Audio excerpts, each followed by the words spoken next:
Based on math alone, Diesel teams in the college football 2025 season have an 8.96% shot to make the college football playoff in 2025. Welcome into Wire to Wire. He is Diesel. I'm Cole Bryson. So good to be with you on this Tolo Thursday edition of Wire to Wire. Always a pleasure being with you, Tolos. And we want to shout out engineering and Chris for getting us set up. A little adjustment right before we went on the air, and like seconds ago we were still setting things up. So shout out to Chris down the hall. Diesel's still trying to readjust from Chris having to work on. Diesel always breaks his equipment. I never break my equipment for whatever reason. I don't know why. Diesel, you always break your equipment. You got to be better. You got to stop being so hard on it. Yeah. Shutting it so hard and I shouldn't have punted it yesterday after we finished up at Ingles Markets. No, that was a bad idea, man. You got to quit punting it and slamming it down. But that is where we begin the show today. Want to hear from you, Tolos, at 844-FAN-PHONE. That's 844-326-3663.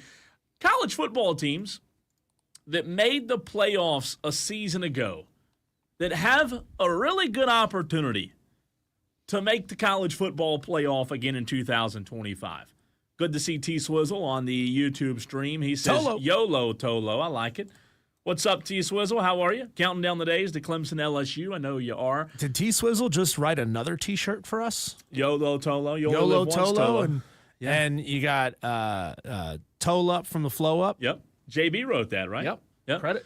So our Tolos are creative. But Diesel, let's start there. Let's begin the show with the college football playoff conversation. And again, Tolos, want to hear from you at 844-326-3663. Hub City Spartanburgers text line is open. The phone lines are also open as well. You know, making the college football playoffs extremely difficult. And Diesel, I always go back to something that I heard Nick Saban say years and years ago about reaching the pinnacle of the sport, right? And Nick Saban was one that, as we all know, reached the pinnacle of the sport. Winning national championships, staying at the mountaintop. I heard Nick Saban say something, and it stuck with me. And Diesel, we've talked about it on this show before, but Nick Saban said one time, getting to the top of the mountain in college football is not what's so difficult. Staying there is what's so difficult. Ask Clemson, right? It is very, very difficult to stay at the mountaintop. So with that being said, of the college football playoff teams a season ago, do you feel like, before we go team by team and look at these in detail, do you feel like what we saw last season with the teams that made the college football playoff, do you feel like just off the cuff, instant reaction, we'll see a lot of the same translate over to 2025? Or are you on the side of it being more parity, more wiped clean, a new start, if you will?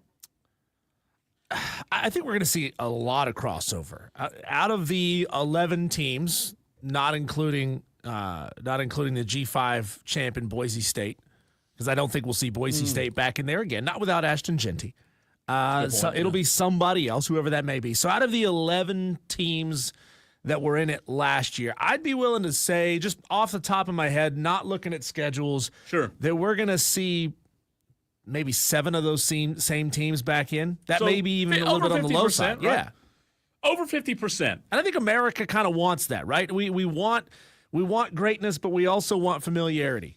That's a good question to ask the audience, those Tolos who have turned it on in this very first segment at 3 o'clock on this Thursday.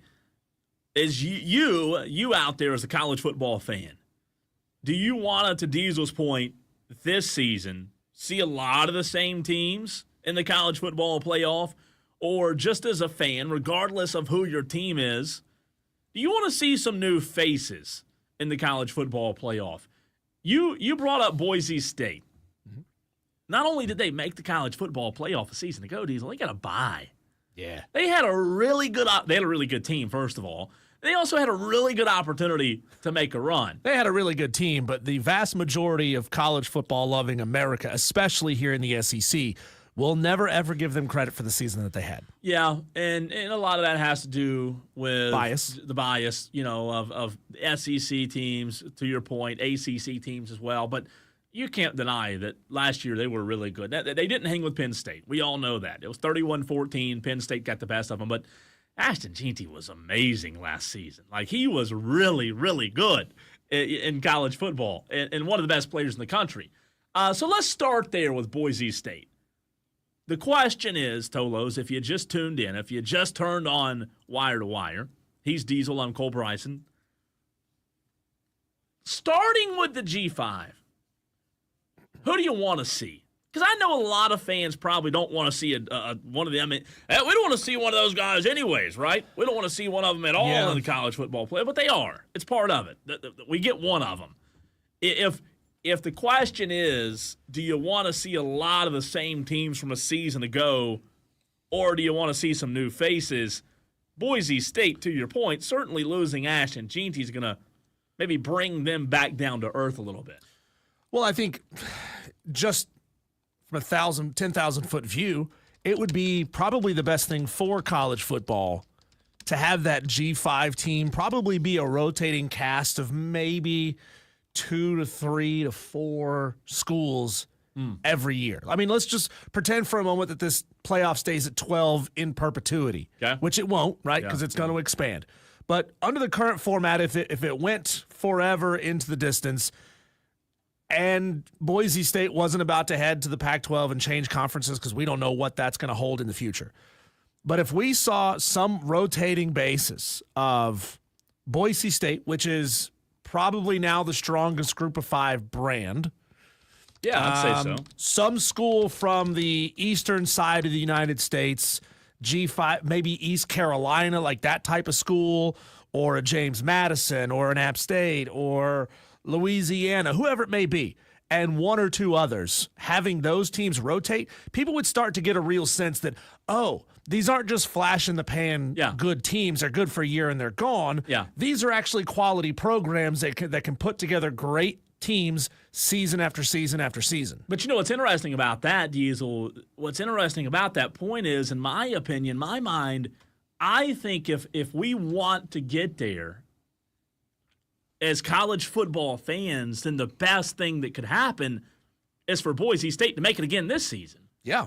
Boise State to make the – now, could I see Diesel, Boise State making the college football playoff in 2025? Yes. Do I see them getting a bye and being one of the top 4 seeds like they were last year? No. If we had to make a prediction today on the Fan Upstate, you and I and pretty much every other college football fan out there could be okay with Boise State out of the Mountain West making the college football playoff, but I would probably put them at 12. Like if I were today, and we're going to do our predictions next week, but if I were predicting the college football playoff today, I mean, well, help me with this. What other G5 team are we thinking that could be a threat to maybe remove Boise State from that seat? Possibly James Madison. Yeah, they're always pretty good. Yeah. Who has Wouldn't a chance that be to interesting? who has a chance to be really good? I mean, I know a lot of people constantly look at Liberty, but Liberty has the easiest schedule in college football. That's interesting, yeah. I mean, they cakewalked through. Now they earned it. They That's still won hurt those them, football is what you're games. saying. Right. They still won those football games over the last 2 seasons, and I'm not making that up. I'm not just throwing shade at them. No, they had the statistically easiest schedule in college football multiple years in a row. And still do this year, and they rode it. Yeah, they rode that to New Year's 6 games. Good for them, right? They still had to go out there and win the games. They played an easy schedule, still had to go win the games. I think that's a prime example, not to go off on a tangent here, but that's a prime example of a coach and a roster that is way too good for the conference that they're in. Oh, no, like Jamie Chadwell and that roster that he's had at Liberty is so far beyond Conference USA, it's not even funny. 100%. So to your question about Boise State, though, they bring back 14 starters off of a 12-2 team last year. Obviously, pretty good. The big hole is Ashton Jeanty. When you have somebody as special as him, they bring back their quarterback who only threw for let's see, what did he throw for last year? He threw for 3,018 yards, 23 touchdowns, and 6 interceptions. Had a QBR of 142. pretty good quarterback, by the way. He's coming, and he was a sophomore. He's coming back as a junior. Maddox Maddox Jr. Or is it Maddox? It's Maddox. Maddox. Yeah. It's two first names. Come on, dude. I like the name, but you're right. He's not a big dude. He's 5'10", 200 pounds. Started 14 games last year, threw for over 3,000 yards. Had arguably one of the best running backs in college football over the last couple of seasons. But he doesn't have that this year. And the schedule sets up in a way, Cole, that they kind of ease into this season. They go on the road at USF, Eastern Michigan at home, bye week. On the road at Air Force. App State comes to town. Then they go on the road to Notre Dame. They get a chance to prove themselves October 4th on the road at Notre Dame. If they can get that win. And really, that's the only opportunity they have because it's New Mexico, UNLV, at Nevada, Fresno State, at San Diego State, Colorado State, and at Utah State after that. It's not going to turn any heads the way that almost beating Oregon did last year. And I think they lose that game to Notre Dame this year without Ginty. I do. Notre Dame is going to be good. Real quick, before we get back into the rest of the teams, keeping it on the G5 conversation, Diesel, this year, Liberty, here's their schedule for you. Maine, Jacksonville, Bowling Green. They do play JMU, but it's in Lynchburg.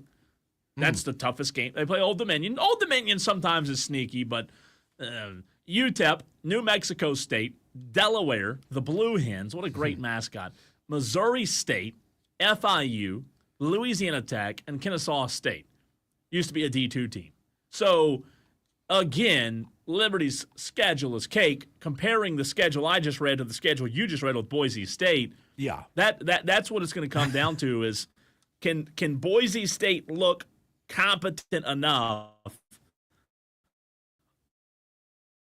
against Notre Dame? I mean, think about it, Diesel. If you're comparing the two programs right now, head-to-head, and we're not only listed by anybody. But they may see an 11 or a 12 next to Liberty's name 12, and say, probably. oh, my God, that's an undefeated team. According to Phil Steele's 2025 toughest schedules, Liberty is sitting at number 131 out of 136. Behind them, New Mexico State, Akron, Jacksonville State, Toledo, and Middle Tennessee. Most of those teams are in the same conference. Liberty, New Mexico State, Jacksonville State, and Middle Tennessee. 3 out of the 5 worst schedules in college football, all in the same conference. So that's going to be interesting to keep an eye on when we get to the end of the season and we're trying to figure out who that G5 team is. This conversation that you and I are having right now, Diesel, on the 7th day of August, we can probably have this same, don't you think? We can probably have this same conversation on what, the 7th of December? Yeah. And it's going to be the exact same song? If it comes down to a 12-0 Liberty against an 11-1 Boise State with a loss to Notre Dame. Yeah. Maybe it entirely depends on what that loss to Notre Dame looks like. Going to. It's 100% going to. If it's a close game, a field goal type of game, I think it's still Boise State. But if they get beat by 21 plus on the road. Where's that game at? It's at Notre Dame. They could. I mean, they could get beat by 15, 20, 21 points. I'll tell you this, it 100% is going to come down to that. I mean, here's the problem with like this whole Diesel. If you're sitting in the room of the College Football Playoff Committee, what other data do you have? Like if you and I and Rich Clark and everybody else that we talked to at ACC Kickoff, if they're sitting in that room and you're trying to see what G5 gets in 2025, guys, I'm sorry. I know we've got to have this conversation about G5, but there's really no data. Yeah, Liberty beat teams by 48 points, and Boise's, that's the struggle here. I don't know what data the College Football Playoff Committee is going to have to make a decision. I think that's crapshoot of who gets in, Boise or Liberty. Yeah. That's interesting. I mean, it's not like some of the other names that we mentioned, James Madison, they don't play a murderer's row schedule either. They've got the 111th toughest schedule in college football. To your point about JMU, if Liberty lost to JMU, then probably Boise State's in. Yeah, right? Yeah, easily. Assuming all things. And that all could, things you never know. Like that could happen. JMU's, they got some dudes. Well, look, we've seen College Game Day go to a couple of G5 schools over the last 5 or 6 years. I think part of it's, they've hit just about everywhere multiple times at this point, and they love the opportunity to go on the road somewhere new. They always show out. They always look good, but they've hit James Madison a couple of times. They've been to Boise a couple times. They have, yeah. Outside of that, I'm looking at who is sitting there with a decently tough schedule, and should they do well within that schedule, could be that G5 rep. Yeah. I mean, Marshall's at 63. Marshall plays who? Alabama at some point this season. And Marshall does have one really tough game. They're not going to win it. Yeah. Charlotte's not a candidate. No. UTSA. I know people were talking about them a lot last year. Maybe UTSA. They weren't bad. Is there enough football love in the state of Texas to get behind the Roadrunners? That's interesting. That's going to be fun to watch, seriously, in terms of the G5 conversation. Now, the rest of the field. Who made the college football playoff in 2024 that we expect to be there in 2025 is the question. Mm-hmm. Let's go rapid fire.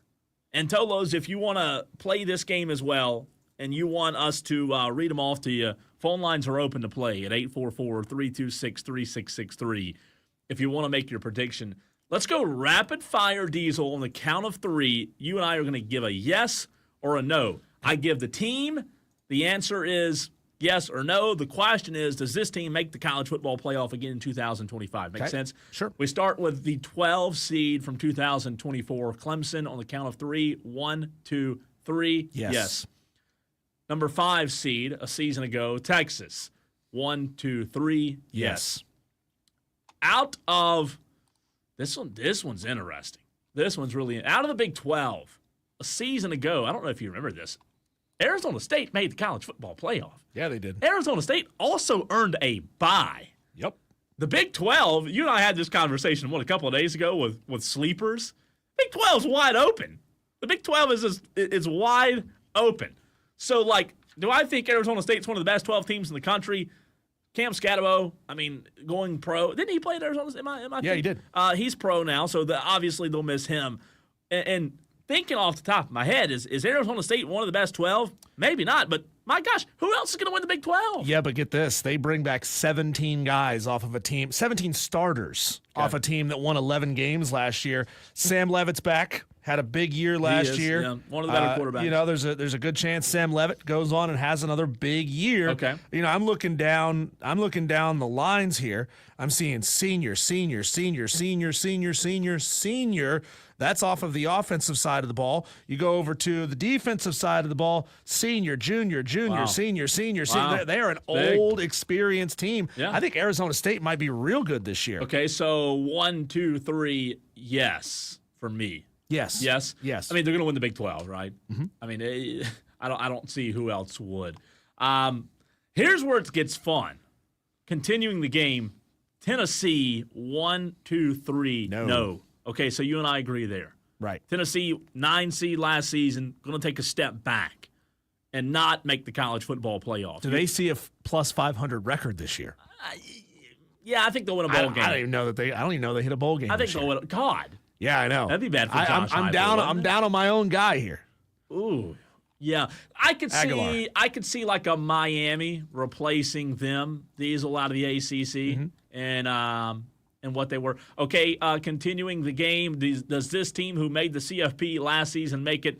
Ohio State, 1, 2, 3. Yes. So you and I are 100% agreement so far. Last year, the Oregon Ducks received a bye. Now this one's interesting. Dan Lanning's really good. We all know that. They're going to be at the top of the conference. Mm-hmm. This one's interesting. Oregon Ducks, 1, 2, 3. No. Yes. No. You're going no. Okay. No, and it's just because I don't have a clue who this quarterback is. Okay. Dante Moore, sophomore. Yeah. He sat last year. He'll be the biggest key, without a doubt, in terms of their success. If I had to put money on it, 50-50, I'd say yeah, 51% chance, yeah. They were a 13-win team last year. They bring back 14 guys, 14 starters. Yeah. So you go. There's our first disagreement. You go no on get this, Oregon. I go yes. They also miss playing Michigan. They miss Ohio State. Their toughest game this year is on the road at Penn State. No Ohio State or Oregon this year. No Ohio State that for sucks. Oregon. No That's Michigan. dumb. Yeah, we deserve to get that game. Conference, they've got Penn State, Indiana, Rutgers, Wisconsin, Iowa, Minnesota, Southern Cal, and Washington. That's a manageable schedule, right? Yeah, that's a nice way of putting it. A few more. SMU, 1, 2, 3, no. No. Okay, you and I both going no there. So SMU not making it, Tennessee not making it, UC Oregon not making it. 3 newcomers for Diesel so far. I'm going to change my mind about Oregon. Are you? I think they do. I think they do make it just because of the schedule. Okay, I'm with you there. Yeah. Okay. I hadn't looked at their schedule yet. Yeah. It's favorable for sure. Okay, next one. And 1, 2, 3, Penn State, 1, 2, 3. Yes. Yeah, I'm with you. Penn State's going to be good. Turning the quarterback, obviously. Drew Aller helps. All right, it's time for G5, Boise State. This one's going to be tough. No Ashton Jeanty. No. On the count of 3. But that's also like 50 teams competing for one spot. I know, but this one's tough. 1, 2, 3. I'm going to say yes. Yeah. There was hesitation or yeses. I don't know that does anybody else have a strong enough resume or strong enough case before the season starts That's to the say whole problem.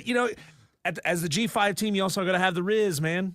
Or the aura, and the blue field. And the blue field. field. Smurf turf is good. All right, a couple more. Indiana on the count of 3. Ooh, hold on a minute. Let's look at the schedule. I got to think year. about this for a minute. Let's look at the schedule. No Tom Allen. Right. Okay. Well, they didn't have Tom Allen last year either. He was at Penn State. Penn State. Thank you. I had a brain fart. 16 starters return. New quarterback. Yeah. A junior, by the way, though. He's been around a little bit. Okay, I'm gonna go. I've got my mind made up. You ready? Indiana, 1, 2, 3. No. Okay. No. There was a little hesitation, but I think we're both saying we're pretty sure they're going to take a step back. I mean, they used to be horrible. You got to give them credit. They were really good last year, but they really weren't competitive in the game against Notre Dame. Fernando Mendoza, who is a junior, played at Cal last year, threw for 4,700 yards. Okay. 4,700 yards. He's their guy? He is their guy. Okay. So they've got an experienced guy, but get this. They face Illinois, who's in the preseason top 25, on the road at Iowa, on the road at Oregon, Michigan State, UCLA, at Maryland, at Penn State, Wisconsin, and Purdue. Wow. I'm looking at probably 3 losses on that schedule. Yeah, it could be. Minimum. All right, 2 more. Notre Dame on the count of 3. 1, 2, 3. Yes. We've got Notre Dame making the college football playoff. They're going to get that Notre Dame free pass. And a lot of it has to do with their schedule as well. It's manageable. And last one, the 2 seed that had a bye a season ago, Diesel, in the college football playoff out of Athens, Georgia, the Georgia Bulldogs on the count of 3. 1, 2, 3. Yes. Okay. So you and I both have the majority of the team. I mean, I have 3 out of 11 not coming back. Okay. So I have 7 repeat offenders. And Diesel, here. I think I had 2 out of 11 not. Really? 2 or 3. Yeah, it's 2 or 3. So to answer the question we started the segment with, is it going to be a lot of the same based on what you and I just ran through there? Yeah, it's going to be a lot of the same. 3 or 4 maybe, but I think that's realistic. 3 or 4 new faces. A lot of the same here. Maybe the one thing that holds this 12-team playoff at 12 for another year. They've taken away the possibility for a G5 to go get a first-round bye, so that's gone. So now that big bugaboo is out of the room. And people are going to feel comfortable seeing these same teams now showing up. Sure. Most of them major brands. If Indiana sneaks back in there, okay. But maybe people will say maybe Indiana was pretty good last year after all. Maybe tomorrow, I'm sorry to cut you off. Yeah. Maybe tomorrow what we'll do is, remind me, Diesel, we'll do a segment of the newcomers. Who are those newcomers? Ooh. 3 or 4. Who are the newcomers? Speaking of newcomers, speaking of players that are currently on the outside looking in, I did some digging this morning, Cole, and looked to see just how accurate the preseason Heisman watch lists are, looking at the top 5 names that were being mentioned when it came to Heisman candidates year over year. How often did those players make it to New York for the Heisman Trophy ceremony, and just how many guys that means this year are not currently in the top 5 who will make their way to New York. We'll talk about the Heisman next, right here on the Fan Upstate.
Tiger Stripes Media says the early release for Madden 26 is out. Wouldn't that just be the release? Like, there's no such thing as an early release. It's just release.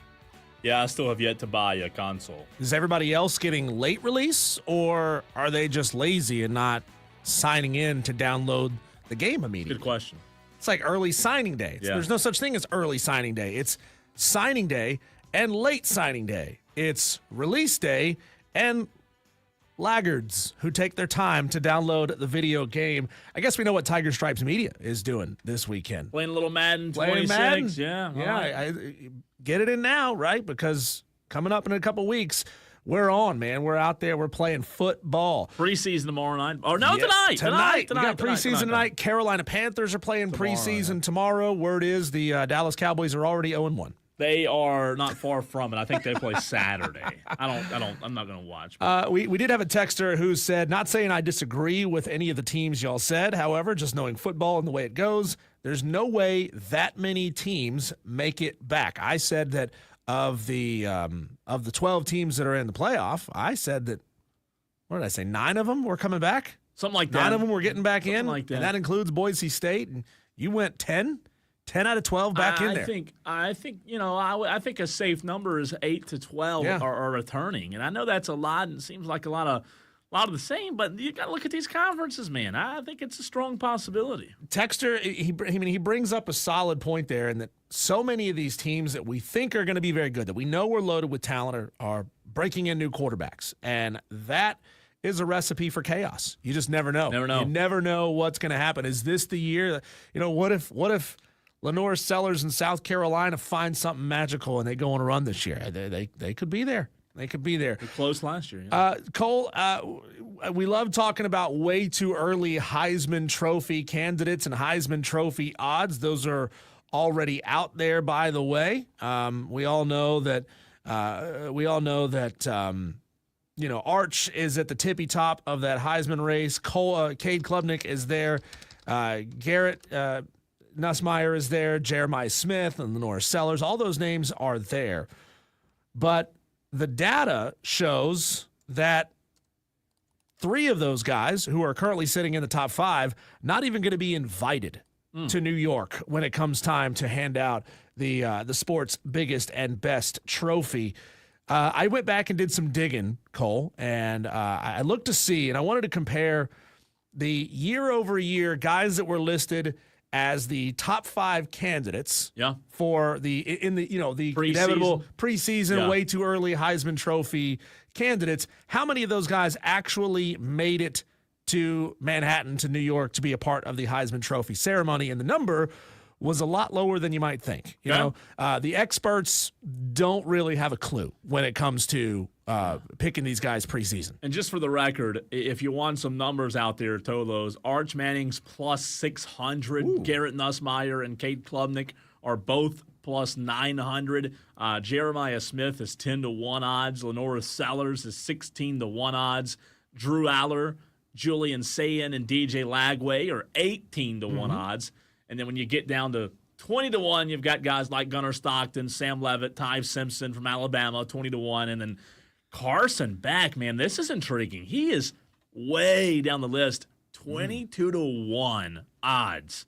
Just in terms of a value bet, just value, price. Looking at the price tag, Carson Beck's the best bet here for a Heisman Trophy. Not meaning he's going to win it, but value 22-1 odds. I mean, that'd be a big payout these days. Yeah, he could have a monster year at Miami. Cam Ward certainly did it last year. If he goes out there and gives 90% of what Cam Ward did last year, you're probably talking about a CFP team and a guy that's right there in the thick of things when it comes to the Heisman. So, look, I did a lot of research, probably more than I needed to for this because I kind of already had the answer after just going a couple of years deep.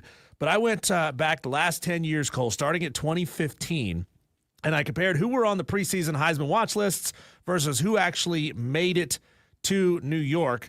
Going all the way back to 2015, some of these names you may not even remember. Trayvon Boykin, who played at TCU. He was good. Zeke, Nick Chubb, J.T. Barrett, and Deshaun Watson were the preseason top 5 Heisman candidates. They only invited 3 candidates that year. Most times they do 4, sometimes it's 3, sometimes it's 5. That year they only invited 3 guys. 2 of those guys were in New York, so congratulations to them. They got 67% of those guys right. In 2016, Chad Kelly was a preseason Heisman favorite. Greg Ward Jr. from Houston, who I don't recall him. I genuinely don't. Jabril Peppers, everybody knows him. Dalvin Cook and Baker Mayfield. 5 of those guys, 5 total guys were invited to New York that year. Only 2 of them were part of that preseason watch list, 2016. And the fact that, here's Lamar won it. Lamar won it, but if there's no Lamar, Dalvin Cook's probably winning the Heisman that year. Lamar, Baker, Jabril Peppers, Deshaun Watson, and Dede Westbrook were invited. Who the heck is Dede Westbrook? I don't remember him. That's a stacked Heisman class. By the way, in 2016 when Lamar won it, he was a sophomore. Yeah. He was a sophomore. Yeah. Lamar won it as a sophomore. And he got invited the next year as well. He was in New York for 2017. Yeah. So in 2016, only 2 of those 5 guys were invited, so that's 40% correct. 2017, they absolutely nailed it. Of the 3 that were invited that year, all 3 of them were in the preseason watch list, which was Sam Darnold, Lamar Jackson, Saquon Barkley, Baker Mayfield, J.T. Barrett. 2018 and 2019, 2018, 19, and 20, they all struggled. In 2018, not one of the preseason watch list guys was invited to New York City.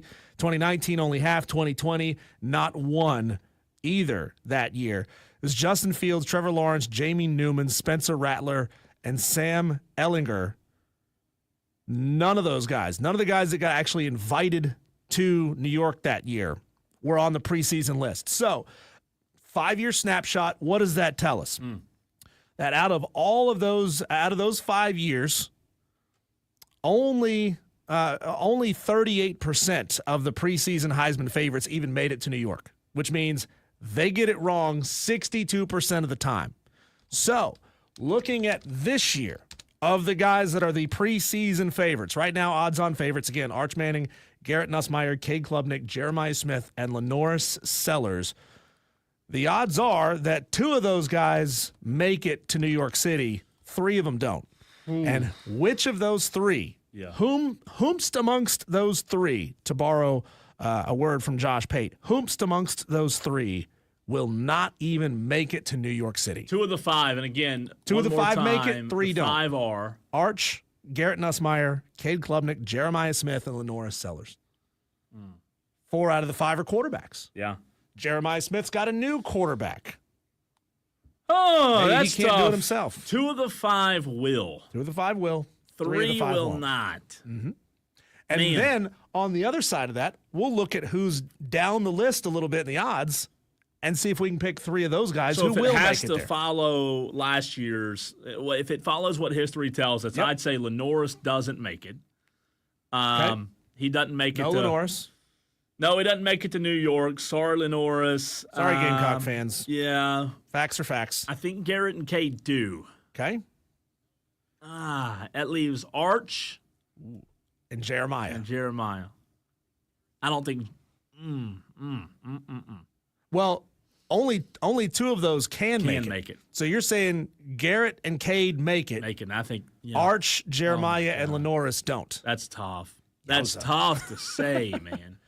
That's tough to say, but yeah, I guess. I just think Cade Klubnik and Garrett Nussmeier are in New York City with Frank Sinatra. I do. I really believe it. Well, here's where it's tough. I mean, Garrett's got all the experience in the world, and he's playing in the SEC, which, he's managed for years. I think Garrett is probably there. If he has another year the way that he has, he's there. But I feel like there's a but coming. Man, I think Cade's going to put up monster numbers because he's playing against an ACC schedule. And for that reason, I think it's why he's there. Yeah. Are we saying that Arch has a bad enough year he doesn't even get invited? I don't know, man. That's 2 of 5 is crazy. With Jeremiah Smith, it's hard because he is breaking in a new quarterback and Julian Sayin. So, I mean, all it takes is Julian Sayin not being there yet. Yeah. Not being ready yet. Not being pinpoint. Not being accurate. Not delivering the ball. It takes a slow start or a couple of bad games for Jeremiah not to have the numbers. That's tough. I'll tell you this. I'd lean more toward history's not going to repeat itself. That's what I'd lean more towards. I mean, some years they're more accurate than not. And this may be one of those years where they're more accurate than not. But even then, typically they only invite 4. Yeah. So would you go straight scratch and say, sorry, Lenoris, you're going to have a good year, but you're not quite going to make it to New York, so it's Arch, Garrett, Cade, Jeremiah? I could definitely see those 4, but if I really had to narrow it down to 3, I'd say Jeremiah, no, and your 3 quarterbacks, Arch, Cade, or I could see Cade, Arch, and Jeremiah Smith. I'm telling you, man, that's tough to narrow it down to if history does repeat itself. T-Swizzle says, dude from OU is going to be there. He's talking about John Mateer at Oklahoma. We'll see. So, again, we're just doing a thought experiment here. If history repeats itself and 3 of them don't make it, which 3 from currently the odds-on favorites after those 5 have a good chance to jump up there and find their way into that conversation? Go ahead. Julian Sayin, Drew Aller, DJ Lagway, Dante Moore from Oregon, John Mateer from Oklahoma, Sam Levitt from Arizona State, and Carson Beck from Miami. On the Hub City Spartanburgers text line, Hurricane Jeff says, I think Carson Beck will probably have a monster year due to the fact that they have a very experienced offensive line. Somebody who is a prolific passer, such as Beck, will benefit from that. I don't know whether he'll be good enough to actually be in the Heisman conversation, but I still think he's going to be still have a really good year. I do think that Miami will make the CFP in 2025. Texter says, K doesn't pick the schedule, and that SEC is so tough, is over with. Same texter says, love the Franks, this comes from the 421, loves the Frank Sinatra on the New York. I don't know. That's really, really tough. I think I would lean more towards history does not repeat itself, and you get more than 2. I think you've got to get 3 of those in. 3 of those 5 have got to be there in 2025. I'm going Aller, Sam Levitt, and Carson Beck. Those are the 3 that replace the 3 that come out of that. You'd win some money. Top You'd 5. win some money on that. You'd go. Win some good money. You really would. Tolos, what else is happening in the sports world? Our whip around Daily Wires next.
Today's Wire to Wire with Cole, Bryson, and Diesel on the Fan Upstate. One segment where Diesel and I go around the sports world. We give you what's happening. You may call them the headlines. We call them the Daily Wires. It's the buzz of what's happening right now, today, in this very moment. The Hub City Spartanburgers back in action, still up north tonight as they are at Jersey Shore. 7:05 p.m. first pitch for the Burgers. It's a tough one. They tonight. lose this one, they're back at 500. Yep, they are. 7 ACC quarterbacks named to the 2025 Davey O'Brien Award preseason watch list. One of those quarterbacks was Cade Klubnik out of Clemson. The others were Duke, Georgia Tech's quarterback, Louisville's quarterback, Miami's quarterback, SMU, and Virginia's signal callers also made the list. And the University of South Carolina quarterback, Lenora Sellers, is one of the 36 quarterbacks to make the 2025 Davey O'Brien National Quarterback Award preseason watch list. Those were announced today. The Toronto Blue Jays capped a series for the ages, Diesel. Wednesday in Denver. Listen to this. This is fascinating. What did they do against the really bad Rockies? Right? You say, okay, why is that relevant? Toronto finished the series, Diesel, with 63 hits in the series. The most by a team in a 3-game series since 1900. If you told me 63 hits, I'd say that's probably a season series of about 10 games. Ooh. They won 20-1, by the way, last night. I mean, that's in bad. It might be time to shut it. We think it's bad for the Braves. Can we bring a run rule into Major League Baseball? Kidding. It's about time. In Columbus, Ohio, after the first quarter of Ohio State's preseason practices, the competition between Julian Sayin and Lincoln Kienholz for the starting quarterback spot remains too close to call. Ryan Day says the competition continues. They both have had good moments and moments where they're growing. I will say I've been pleased with the progress. It's going to go right down to the wire.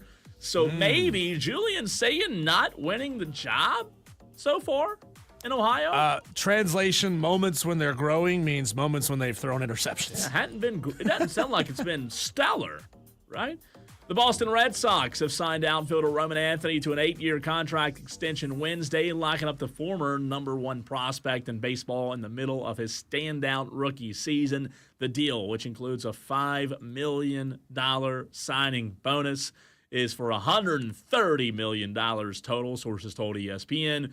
And it could max out, Diesel, at $230 million. That's big the money. rookie. The rookie! He's already got, that quick. Are you kidding me?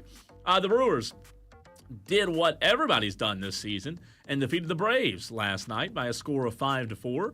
And the Braves are now 47-66 on the season. Not a good record, but you know what, Diesel? After the first 2 weeks of the season, when the Braves started the season just horribly, and I came on the radio and said the Braves suck, they're no good. Boy, everybody remembers how much backlash I got for that, right? But guess what? Turns out, fast forward all the way to August 7th, sorry, but the Braves, they do suck, and they did suck. So, they suck again. It's just part of it. Sometimes maybe people should listen to you and I, Diesel. We said the Braves suck, and they suck.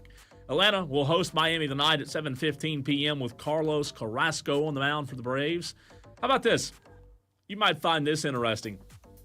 Major decisions by the NCAA's top decision-making body will need approval from all 4 major conferences or help from a smaller conference to pass under a set of rules approved Tuesday that are designed to streamline the way business is done by the nation's largest overseer of college athletics. The SEC had been pushing it for the other 3 power conferences to receive a 17% voting share on the newly reshaped Division I Board of Directors, so that if one of the 4 conferences disagreed with the proposal, probably from the SEC, they could still band together and pass it with a 51% of the vote. But the legislation only increased their voting share to 16.1% each.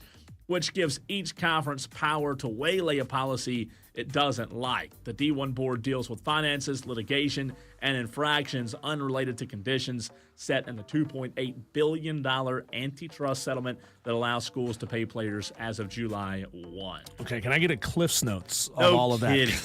No There is a kidding. lot of information No there. joke. We need a ChatGPT. We need a summary of this, please. Bullet points. I do like the idea there, though, that any conference that feels like a policy that is being proposed isn't in their best interest, they get the ability to slow it down, debate it out. Maybe they change their mind. Maybe they change someone else's mind. I don't like the idea of a couple of conferences being able to band together and just ramrod everybody else. Yeah, that's kind of what it sounds like is going on. Louisiana Monroe football coach Bryant Vinson will serve as the school's interim AD. The school announced Tuesday. Weren't we just talking about Monroe yesterday? Yeah. Man, it's not hard good. times over there, It's right? not good when your AD steps down and then your head coach just 2 weeks before the season starts also has to take on the duties of associate AD. Hey, coach, I know Or we took, interim AD. I know we took money from you. I know you don't have any players. By the way, you're also going to be the AD now. By the way, he also said that he would not take any extra funding for this, which means ULM didn't have any extra money to There was pay no him. funding there. I mean, There is no team. Help me out. I'm blanking on his name. We just interviewed him last week, the coach at MVP. Gray Ramsey. Gray Ramsey. Imagine Gray Ramsey having to retake on AD role Yeah. like right now before the season starts. Yeah, that's crazy. I mean, I know he's done it, but he did it when he knew he was going to do it. This is a surprise. Two more for you. A&M further solidified its future on Sunday. In case you missed it, they signed four-star recruit J.C. Johnson, ESPN's number 3 prospect at the position. And last one for you, high school football teams across the state begin their 2025 scrimmages tonight as we are now 15 days away from Week 0 kicking off. The Burns Rebels, which you can hear their games from the Fan Upstate, are in action tonight in that preseason jamboree at Woodruff High School, going against Providence Day, a powerhouse out of the Charlotte-Mecklenburg area. The scrimmage will only be 2 quarters of competition per game. Those are your Daily Wires, Diesel. Tolos, I have a dream to visit every single college football stadium in Division I in America. That's what I want to do, and I've got the money to go and do it. But I need you, Tolos, to text in and to call in and tell me which college football stadiums you absolutely would never, ever go to again and why. Your experiences, maybe it can dissuade me. That's coming up next on the Fan Upstate.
I have to start off this segment, Cole, by revealing that I lied at the end of the last segment. It helps if you turn on your mic. Yeah.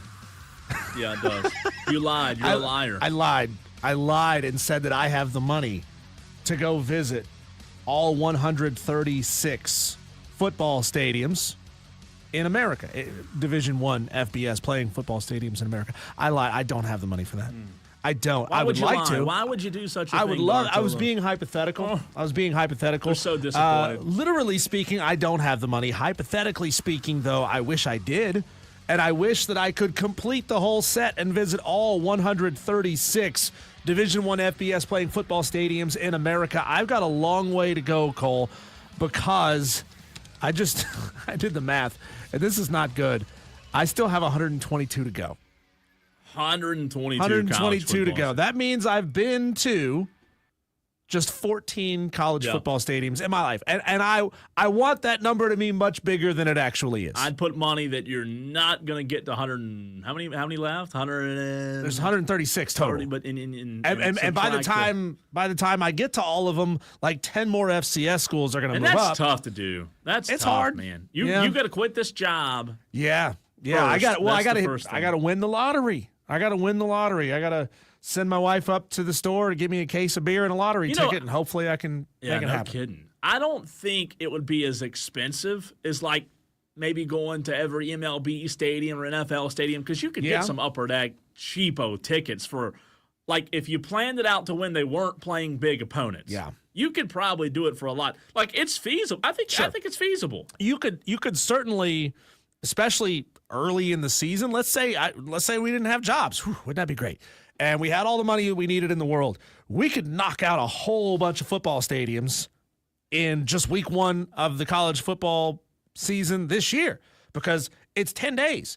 And there's a lot of games being played on each day. And if you could get things to line up correctly, for example, you could be in South Florida. You could hit FIU, FAU, and Miami all in one day, conceivably. By the way, do you conceivable? Inconceivable. I love that movie. By the way, Princess Bride. Princess Bride, by the way. Do you have a list of the ones you have been to? Yes. Okay. I don't want to. I have the map steal here. your thunder if you had that later on in the show. Yeah, in the I have the map here. I was just curious. I'm going to start north to south, okay? Okay. This is Division I. Division I. Okay. I've been to Michigan, Tennessee, App State, Wake Forest, North Carolina, NC State, East Carolina, Georgia, Georgia State, LSU, Florida. I think that's it. How long did it take you to remember all the ones you've been to? I just looked at a map. I just looked at a map. And, like, I know that I've never been to a game in the state of Alabama. Okay. I've never been to a game in the state of Mississippi. So you've been to Baton Rouge? Been to Baton Rouge. Who played there? App State. It was awfully hot. Yeah, that's one of the ones I haven't been to. I don't think I would have, and I'll do this maybe tomorrow. I don't think I've been to 14. 14's a lot. I mean, most people probably hadn't. Tolos, if you had to guess, how many Division I FBS college football stadiums have you been to? Do the math in your head. Yeah. Pull over, count on your fingers and toes, whatever you got to do. I was going to say, can I take my shoes off? But you tell me, Tolos. The question is, of all of those that I haven't been to, the 122, which ones should I absolutely not go to? Because you've had terrible experiences yourself at those stadiums. Tolo's already texted in like crazy. You can get in on the stream at the Fan Upstate on Facebook, Twitter, and on YouTube. On the text line, Corn Chip says, don't go to Rutgers. He says he wouldn't go back because he's been there. I guess Georgia Southern's played at Rutgers. He would not go back unless it was like game 1 or 2, because in the last week of November, it was brutal to be in New Jersey. Oh, yeah, I get it. I can see that. I'm looking at Rutgers. Also, Stadium you're at Rutgers. Yes. I mean, it's a cool looking stadium. It's like, who wants to go to New Jersey? No. The only way I'd go up there, I'll tell you this. There's get you a Wawa sandwich? There is one that I would like to check off the bucket list this season. Not because it's anything special, but because of where it's located and what you could do around it. And I'm going to pull up the Clemson schedule real quick. This year, I don't think I said Clemson and South Carolina. I've been to both of those, obviously. And they were in part of your 14, right? Yeah. So in 2025, Clemson's at Boston College. I'd love to go to Chestnut Hill. Gonna road trip it? I'd love to. I probably won't, but I'd love to. Get you some chowder? Problem is, Taking a game? it's October. I'm going to look Oh, yeah. October 11th. Press box it. That's like right in the middle of the prime peak of deer season. Do I want to waste a weekend to go to Boston when I could be in the woods? That's probably a conflict there. Yeah. But that'd be one I'd like. Not because it's anything cool. It might not be a good game, but I'd like to go to Boston in October, man. I think that time of year would be pretty. Leaves changing. I'd like to do that one day. Alumni Stadium in Chestnut Hill. You could fly. What was the date on that? October the 11th. October 11th. Yeah. Let me just put October 11th in there. You could fly. Ooh, it's not going to cost. It's not going to be cheap. Probably drive cheaper. Yeah, yeah. From GSP to Boston, currently sits at. This can't be right. $400. Yeah, that's what I figured. Yeah. Yeesh. Yeah. Well, what happened to like the little cheap? Just those are done. Hop on a local flight, get down to Florida for like $40. You can't do that. What happened anymore. to that? Can't do that anymore. Trust me, I've been looking. Chestnut Hill, Massachusetts. Oh. That's from here. That's probably like a. How long of a drive do you think it is? That's probably maybe 11. 14 hours and 26 minutes. 14. Yeah. I'd rather go south. I'd rather go 14 hours south. God, if I had the choice. That's a long drive there, man. So that'd be one of the ones. Let's see. Other Tolos say, RJ says, don't go to Williams-Brice unless you want to sweat endlessly while doing nothing. Columbia is the armpit of the state for a reason. Okay? Well, it is hot. Yeah, it is hot down there. It is hot. You enter the There's bowl, no and doubt. there's no air getting in or out. It is. I have felt days in Columbia where it felt like I was near the equator. I mean, it's hot. Texter says, I don't think I would go to Clemson, Death Valley again. I guess he admits that Clemson is the real Death Valley. Says ticket prices are $200 plus for nosebleed seats. Clemson should do better on that front. Help the fans, says JT in Greer. JT, where are you buying your tickets from? Because are nosebleeds tippy top for Clemson home games really that expensive? Not if they're playing, Citadel. It depends what game. Yeah.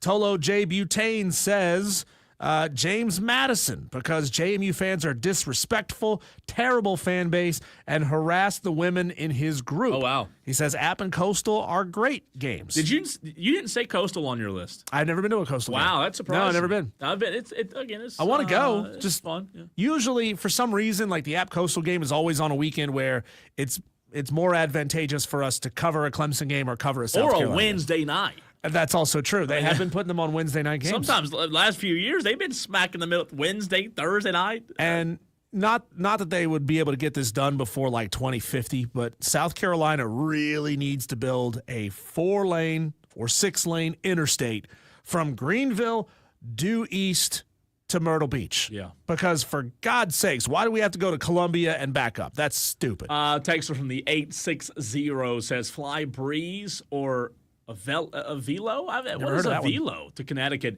It's only a 2-hour drive to Boston. From there, you can catch a UConn or Yale game while you're there as well. I've never heard of a velo before. It must be one of those small Spirit-like carriers, I guess. I hear you can get into a UConn game for a can of corn. Just bring a canned good and welcome in, sir. The only reason I go up there is for women's basketball or something, right? They have a sign that says, we won't pat you down because we want you to come in and have a good time. Doesn't matter.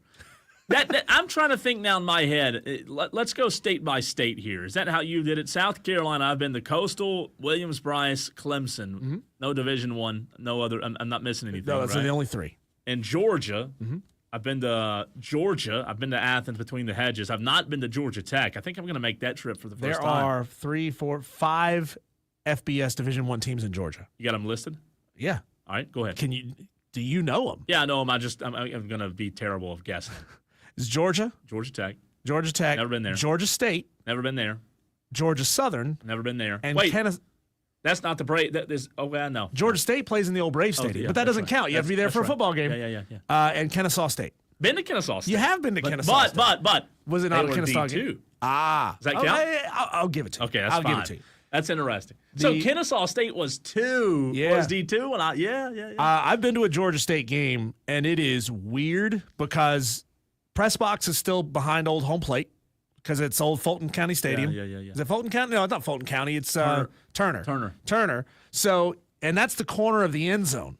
So you're sitting so like it's maybe not that terribly different from being at Clemson, because the press box at Clemson is right around the 5-yard line, goal line, something like that. Where we sit. Yeah. But the majority of the press box is to our left, so it's closer to the 35, 40. Down there where Don Munson sits, he's closer to the 40. Sure. He gets the good seats. But Georgia State is way off in the corner, so it is weird. You're looking every bit of 110 yards down to the They still play there? Yeah. They not still play there. They just got the stadium like 4 years ago. I know, but I just couldn't remember if it was a short time, like we're just going to do this for a short time. It's permanent. I mean, it's permanent now. Yeah. So I mean, they supposedly they are going to renovate that stadium at some point. Maybe knock down the old right field grandstands. They went down first base line and wrapped around. Maybe, but I doubt it. Honestly, that's expensive. I feel like they should do something. You would think. They've got sideline seats that basically run from old left center straight over to first base. They've got it, and it's just small, and it's weird. It's a weird stadium to be in. Diesel in the Hub City Spartanburgers text line says, Diesel, App State will host Coastal Carolina October 18th this season. Start time TBA. How would you describe the atmosphere at an App State game? That comes from RJ. Really good if the team is good. I think really, really good. They've done that game on weeknights the last couple of times Coastal's been on the road at App, and they sell it out. So is that a weekend? It's 35,000, 40,000 when it's sold out, packed to the gills. Weeknight may dampen that just a little bit, but it's usually pretty good. RJ says that's on the 18th of October. That is a Saturday night this year, so they're not playing on a random Thursday. So I would imagine if App and Coastal are both good, you're gonna see probably 32,000. That's a lot. Yeah, that is a lot, really. I mean, that's a big crowd up there. It really, and you did not put Charlotte 49ers in yours? I've never been. Yeah. Wait, no, 15. I have been to a game at Charlotte. I have been to a game at Charlotte. So now it's 15. What would you do without me? How about that? 15. The only stadium I haven't been in the state of North Carolina, I've never been to a Duke game. But I've been to an App, Wake, Charlotte, UNC, NC State, and ECU games. Duke's, look. I want to. I just never have. There's nothing special. I went one time. It's nicer now that they've removed the track. Yeah. The track is gone. They've brought it in, made it more intimate, tighter. I think it's a beautiful looking stadium. They just don't have any atmosphere there. ECU was not in your list? ECU was on my list. Okay, I've been to ECU bet a couple that was times. I bet that was I'd like to go up there. It seems like a cool little experience up there for ECU. What about Tallahassee, Florida? Have you been to Tallahassee? Never been. Okay. I've been to Gainesville, and that's the only stadium in the state, because you got Florida State, Florida, UCF, South Florida, FAU, FIU, and Miami. Yeah, Tallahassee's fun, but when they're winning. Like, I used to go to a lot of Florida State games growing up. My aunt was a big Florida State fan, and I grew up going to Florida State games 2 or 3 times a year. Chris Winkie and all. I mean, good times, yeah. Good times. You got the last of the good times. But if Jameis Winston, good times, right? But other than that, I don't know how it would be in terms of now. I mean, it'd still be a fun environment. Don't get me wrong, but it's not going to be. It's not going to be up there with the best of them right now. I've driven past Jordan-Hare. I've never been to Jordan-Hare at Auburn. Okay. And the question originally, I'm trying to answer your question of the which ones I wouldn't want to go back to. Where would you not go to again? I don't love Tennessee, Neyland Stadium. When I went, we were in the upper deck, and we were legs just as tight as can be, your kneecaps touching each other. You're packed in Neyland Stadium like sardines, man. You've been to Neyland, right? I went to Neyland, but I went as media, so I was up in the booth. So I didn't get the full Neyland experience. It is a cool experience, but Can my you count gosh. It? Can you count it? Is it like kind of like being in an airport? You can't say you've been to a state if you've only touched down in the airport in that state. I've touched down in a lot of airports that I haven't been outside of the airports. You know what I mean? So you were in what'd you say, the press box? I was in the press box, but I did wander out in the fourth quarter when we were already getting hammered. Yeah. No, I'd probably put Tennessee as mine to answer your question. I like having leg space, man. And there is no leg space at Neyland Stadium. Maybe in the lower bowl, like if you've got some good seats, maybe it's not as bad. But where I sat, it was brutal. I mean, you had people just on top of you. JD on the stream says, how long before Neyland cuts back on seats like most other colleges have done? I don't think they do, JD, because they sell that place out and slam it full all the time. Let me tell you this. Why would they need to? A random one I have on my list, SMU. Probably Really? the worst college football environment atmosphere I ever went Gerald to. Ford Stadium? Oh, God, it was horrible. Yeah, they there don't were have more any fans. people at a Burns-Dorman game than there. I mean, Each person got their own section? it was bad. The year I lived in Dallas, they stunk. It was right before, I think it was right when Garrett Riley left, or right before, it's around that time, and they were. I went with a friend of mine, and you know, there's a game going on. I've never worn 1,000 people. I'm not kidding, man. It was brutal. It was brutal. I mean, maybe that's changed now, but I thought they were still under death penalty when I went to a game there. It was so bad. I want to go to Oregon. I want to cross that one off. Yes. Well, I had plans to cross Boise State off my list this year. Oh, yeah. And then my wife changed jobs, and all of our plans got screwed How dare up. her do that? So I'm not going to get to go to Boise. That'd be fun. Yeah, That's it a would. long trip, though, right? Yeah. Well, we had this whole thing planned out. We were going to fly to Boise, go to the game, and then we were going to fly up to Seattle, rent a car, drive down into like Northern California. Ooh. You know, Get lost. Get on a plane back in like Sacramento or somewhere like that, or San Francisco, and then fly back. App State's east. playing there? Yeah. Boise. That would be a good one. That'd be a good one. But you know what? Maybe you made the right decision. Maybe Boise's going to be good. I want to see the Smurf turf in person, though. Do you, though? Yeah, I do. I don't know, man. That might be too much blue. It's like putting on a pair of old school blue blockers and you take them off and everything looks blue. Yeah, that's what it's like. You've never been to JMU? Never been to JMU. Okay, I'm surprised. Never been to JMU. I've been to Virginia Tech, but I've never. I think that's the only Stadium. That's the only FBS stadium I've ever been in the state of Virginia. Virginia Tech's fun. It is. I went up there when Clemson played in the opener a long time ago. I want to go to West Virginia. I mean, I want to go to Marshall just to cross off the history of Marshall. Yeah. But I'd rather go to West Virginia. I'm with you. You just want to sing Country Roads is what you want to do. Take me home. That's the only reason you want to go. To the place I belong. Let's talk a little in-state football, Diesel. In the very next segment, we bring on Pete Yanity, good friend of the show, of WSPA 7, to talk in-state athletics. That's next.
Time to bring it local with Pete Yanity of WSPA 7. You've heard him on the Fan Upstate before, and you're going to hear him again today. Welcome into Wire to Wire. He's Diesel. I'm Cole Bryson. So good to be with you on this Thursday. In the very last segment, Pete, we were having the discussion asking our audience what stadiums to avoid that they've been to across college football. Let's flip the script. What stadium does Pete Yanity always look forward to the most when you make your annual trips and visit all of the stadiums that you do?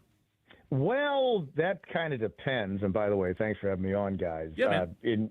In the different aspects of my life, if you get my drift, because there was a time when I was going to lots of ACC stadiums, if you know what I mean, and a number of SECs. And now in my play-by-play side of my world, visit a lot of stadiums in the Southern Conference and so forth. But just overall, all-time, I would put favorite stadiums just because of familiarity and having gone to them on a regular basis.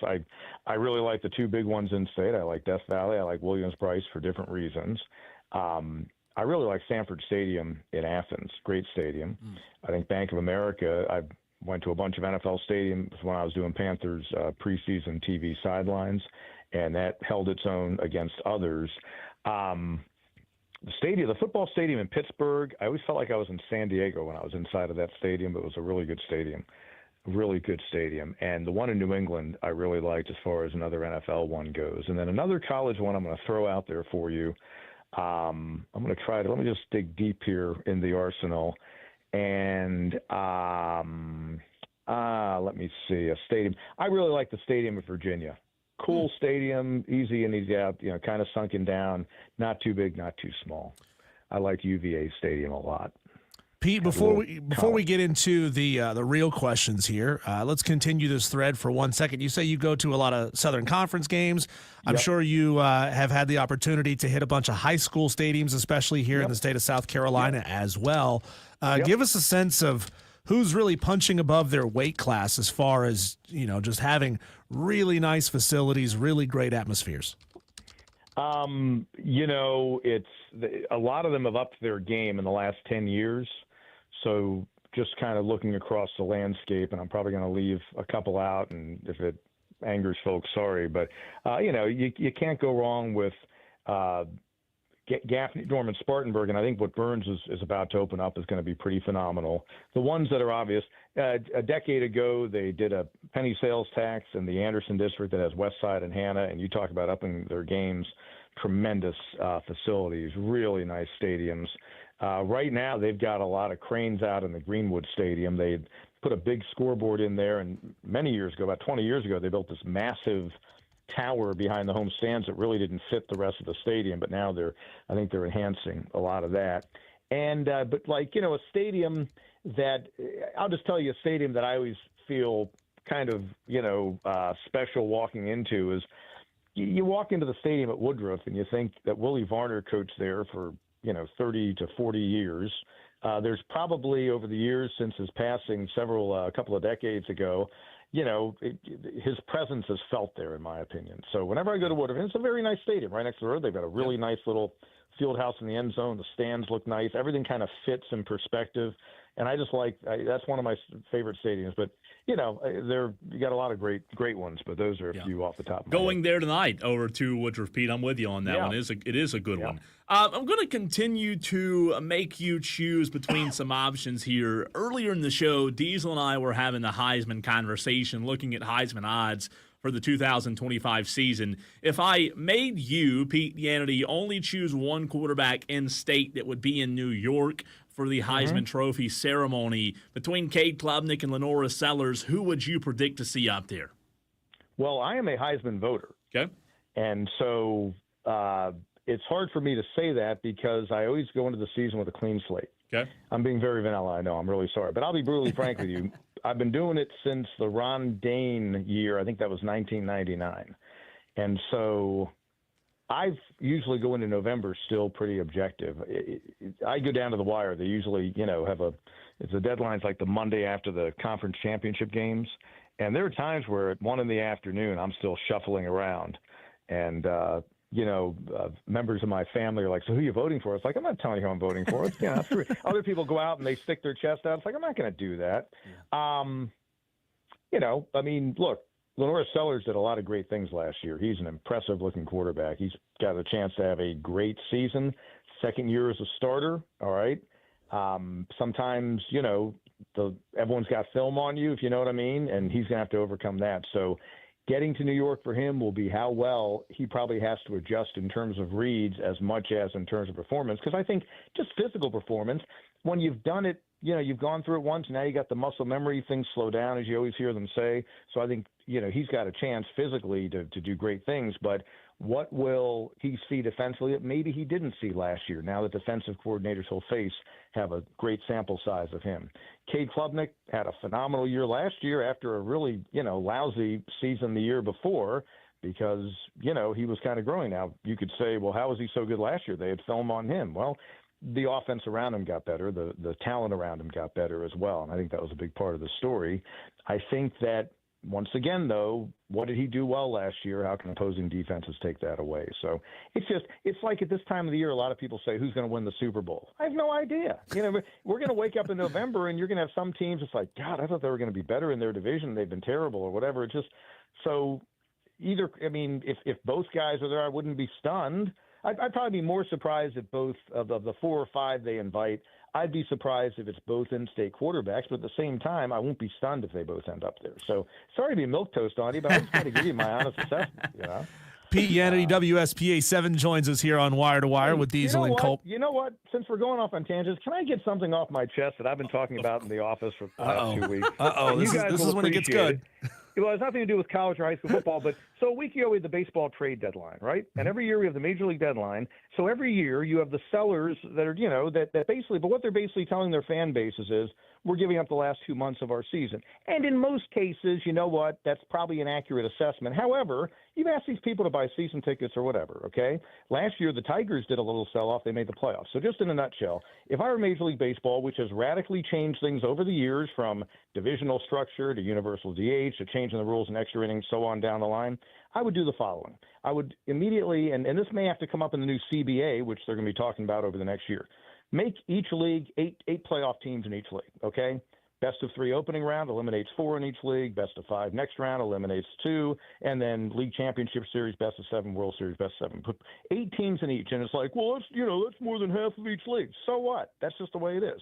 It's going to take value away from the regular season. No, it's not, because there are going to be a bunch of teams that think they can be 7th or 8th in the playoff structure that'll now have life to their season. Push the trade deadline to September 10th. You can make a trade on July 31st if you want, May 31st, August 31st, but push the non-waiver trade deadline to September 10th. Get rid of the archaic rule of you got to have your postseason roster set by September 1st and say September 11th or 12th or September 10th is now when you set your postseason roster, or even push back, because at the end of the day, whatever, but you can't make a non-waiver trade after the 10th, so it's not like on September 30th you can go out and make a big trade and get help for your postseason roster, okay? And that way, you would then make teams have to decide as the season went on, but you'd have a couple more playoff spots. You'd have more teams that are in the fight. So if you're 10 games under 500 on July 31st, you're not just scrapping your season and basically telling your fans, well, we're getting ready for next year. I wanted to get that off my chest in a more public form than just my office. So I've got it off my chest. Well done. There are probably intricacies, but you know what? When you called today, I thought, I'm telling these guys my thought, and whatever people want to think about it, they can think about it. Now, Pete, when you complain about this in your office, are you complaining to a person or to the water cooler? A combination of the two, a wall or a person or people. Now, does that audience stay in the office during the entire diatribe? It depends. A few trickle out here and there? They just kind of, like I may turn to look at my computer screen. I turn around, there's no one there, but I'll keep saying it. But, and the argument is also, but best of 3 series, a lousy team with a good pitching staff can, beat the the 8 seed can beat the number 1 seed. Well, make sure if you're the number 1 seed, your number 1's pretty good. Plus, the 7th or 8th seed may be a team that's just peripheral enough that their number 1 may have to go on the final Saturday or Sunday of the regular season. So they may not be available for a Tuesday game 1. And how often do we hear it? Well, that team, they got a bye in the first round and they were rusty, and that's why they got beaten by a wild card team. We've seen it enough in the wild card era, so now there's no complaining. Everybody's on the same page.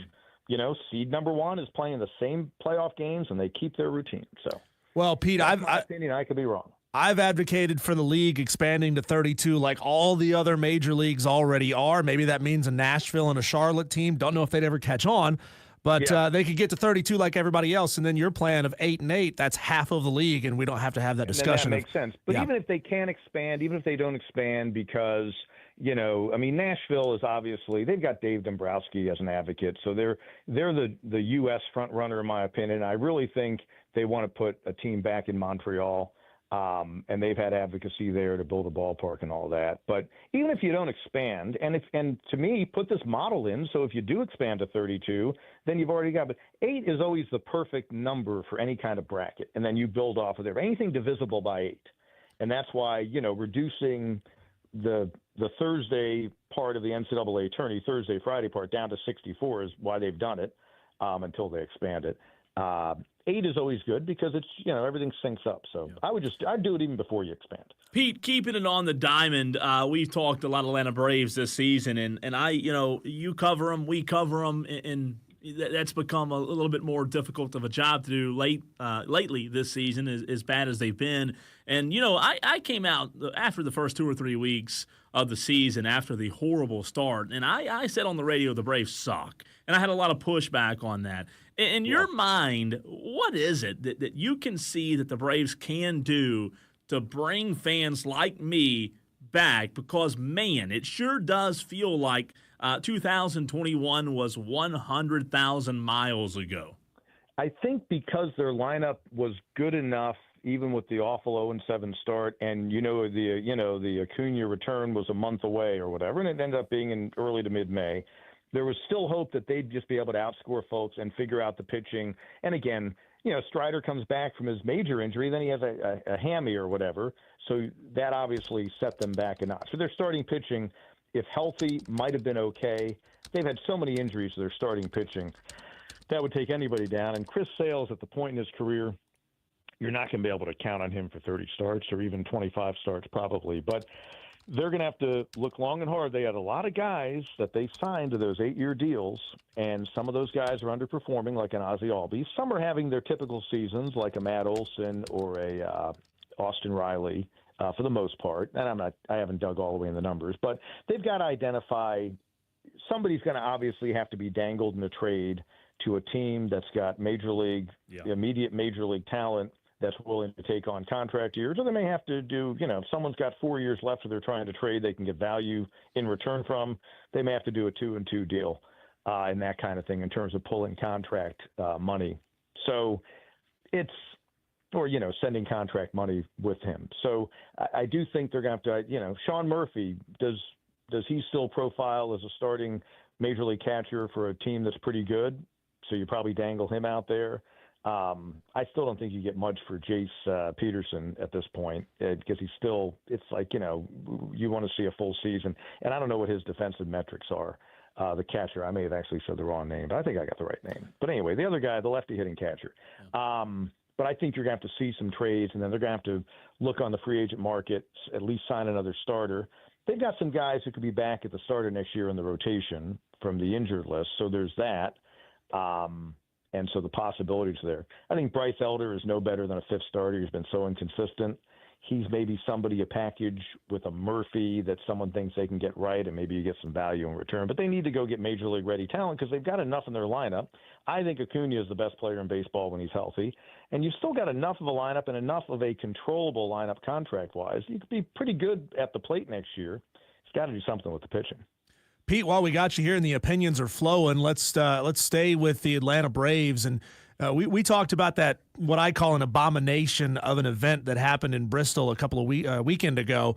And, everything that went wrong, certainly the Braves and Major League Baseball and the Reds, they can't control the weather, but they could control the other things that went terribly wrong. It feels like baseball is leaning in more and more and more to gimmicks year over year. The Hall of Fame game, not the Hall of Fame game, the Field of Dreams games, this thing, and all the other things that they've tried. I mean, it feels like baseball really is kind of grasping at straws. Should an event like the Speedway Classic, should they try to make that an annual thing or one time, didn't work, Sure. never do it again? Yeah. Well, I don't know that they could make the Speedway Classic an annual thing because of the undertaking and I don't know if they want to spend that much money each year just for one game. If they did it as a Speedway weekend series, and to their credit, they at least built in the Sunday makeup because it would have been a full disaster if it had, if they didn't have that makeup day. So they could at least play, and a lot of folks had just planned to drive in and drive out that night. But it was not good. The weather was the biggest thing. If it were a nice night, then the biggest complaint would have been they ran out of food and souvenirs, which I still cannot believe. And we were having that conversation in the office earlier today. How does that happen, especially from the souvenir standpoint? And the way those things basically work is, the Speedway is the facilitator, but Major League Baseball is coming in and running the event. Just like every other organization that comes into a facility, they take over. But you would think you would have the facility manager, the Speedway GM and all that, which I'm sure they were obviously very much in tune during the conversion and the process leading up to the game. And whereas NASCAR is a little bit different. And we were talking about the fact that, look, in NASCAR, a lot of folks camp out, they'll eat in a tailgate out there, and then they'll come into the stadium, maybe not buy hot dogs and that kind of thing. But you'd have thought, on the food, they would have done better. But the souvenirs, the fact that they didn't have a couple of tractor trailers of extra souvenirs waiting, because if you don't sell them, if you have some left over, you can still put it out online and somebody will buy them. You could let the Reds and Braves put them in their respective gift shops at their ballparks if you have an overflow. So there are a lot of different ways you can look at that. But I don't necessarily mind that because they've gone to the military base in Fayetteville. They did a game at the minor league park in Williamsport, and they had all the little leaguers. It speaks to the marketplace and that baseball needs to do some things to pique interest at a time of the year when maybe interest starts to wane, and a lot of folks are talking about NFL training camps and college football in most parts of the country. I don't necessarily mind it. I think from the setup standpoint, it was as good as can be if it doesn't rain. I didn't have any issue with that. You probably went in there knowing that if you were sitting in the upper deck beyond the outfield, like right field, upper deck, you're going to be far away, but you know that going in. And I think an interesting thing, I saw reports that NHL folks were there observing because they're thinking about doing one of their classics that they've done at Fenway and Wrigley and Michigan and all that. They're looking at potentially doing that. I saw that reported. I didn't see it verified, but anyway, I think it would be cool to see that. But I don't know that you'd see it again at a Speedway for that kind of undertaking. I would think they would have to say we got to have, you'd want to do it for a full weekend, and so therefore, if you did it for a full weekend, you had rain one day, you could do a doubleheader, on one of the days. Pete, you're the absolute best as always. We appreciate you and look forward to doing it again soon, my friend. Yeah, I think we were supposed to talk about something else, but by gosh, that was perfect. Oh, you were going to tell us who you're going to vote for the Heisman. That's right. That's right. Well, I'm going to keep that secret. That's next time. Next time. My son every year is like, "Who'd you vote for?" I'm like, "I'm not telling you. Sorry, it's not happening." All right, it's in the vault. That's right. Thanks, Pete. Yanity, WSPA 7. Always a pleasure catching up with Pete as he was opinionated today. That was a good version of Pete. He's always great, but he was bringing it today. Even a texter brought it up. Said Radio Pete is opinionated. I asked him a grand total of 0 of the questions that I had planned to ask him. It's the best kind of conversations. The ones that just ebb and flow. Cole, we talk sports on the show all the time. We talk lifestyle things as well. What would you do if you were on an airplane and the guy sitting next to you started having a full-blown panic attack? Oh, boy. It happened in the air, and what the passenger did, it's going to blow you away. We'll talk about it next.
8663. That's 844-FAN-PHONE. This is Wire to Wire with Cole, Bryson, and Diesel on the Fan Upstate. Let's wait just a second. We'll do that. There we go. See, we had some technical issues earlier in the show, and some settings on my laptop got changed. Now we're good to go. Try that again. Cole, have you ever seen the movie Airplane? I have. You've seen the movie Airplane. You probably know this fantastic scene. I can't stand it anymore. I've got to get out of here. I've got to get out of here. Calm down. Get a hold of yourself. Stewardess, please let me handle this. I've got to get Calm down. Now get back to your seat. I'll take care of this. Calm down. Calm down. Get a hold of yourself. Doctor, you're one on the phone. And then everybody lines up behind to smack the crap out of the lady that's losing her mind on the plane. Believe it or not, that is not the right way to handle somebody who is having a panic attack on an airplane. That didn't stop this dude, though, on a flight in Asia from doing that exact thing. There was a guy coming down the aisle. He was clearly having a rough time. He had stewardesses and flight crew helping him back to his seat because he was kind of in that like stiff, freaking out place mentally. And a random passenger just reaches up and smacks the bleep out of him. Just. This was a real story. Yeah, real story. It happened. There's photos. You can look at the rundown. Yeah. Just smack the living crap out of the guy. I've never been on a plane with somebody who was freaking out, losing their minds. Obviously, we all remember the lady like, Dad, you know what? Back there isn't real. Yeah. I've never been on a flight like that where somebody was freaking out. Have you? No, but I'll tell you this. Every time I fly, I pray that I'm not on one of those flights because I don't fly a ton, Diesel, but I fly, a few times a year, and I cannot stand. I mean, that fear is always there. You have the fear of like, okay, does the plane crash or does the person beside you fall asleep on your lap or throw up on you or does you have those. God. I did have a girl that she didn't throw up on me. I was in the aisle seat. She was in the aisle seat next to me. Yeah. And on descent into Greenville, last time I flew back, she started hurling into the barf bag. Just like, I was like, good God. I was impressed at how much was in there. Oh, that's no good. I don't know if Dan B., who is our resident pilot, we have another one. Who was the other? There was a Delta pilot who used to be on the stream all the time, who came on the show. But I wonder if either of those two have ever had a truly like unruly passenger moment. I'm sure. I can't. DB told us yesterday he came by Ingles. He's probably in the air right now. That's true. He did have to work today. But you know what?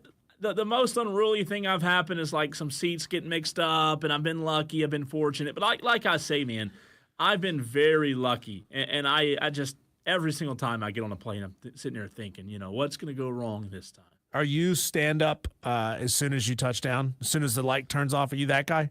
Don't be that guy. No, I'll stand up like in my seat, just to kind of stretch a little bit. I'm not the one that like rushes out in the aisle, but I will stand up in my seat. I'm not going to inconvenience anybody else.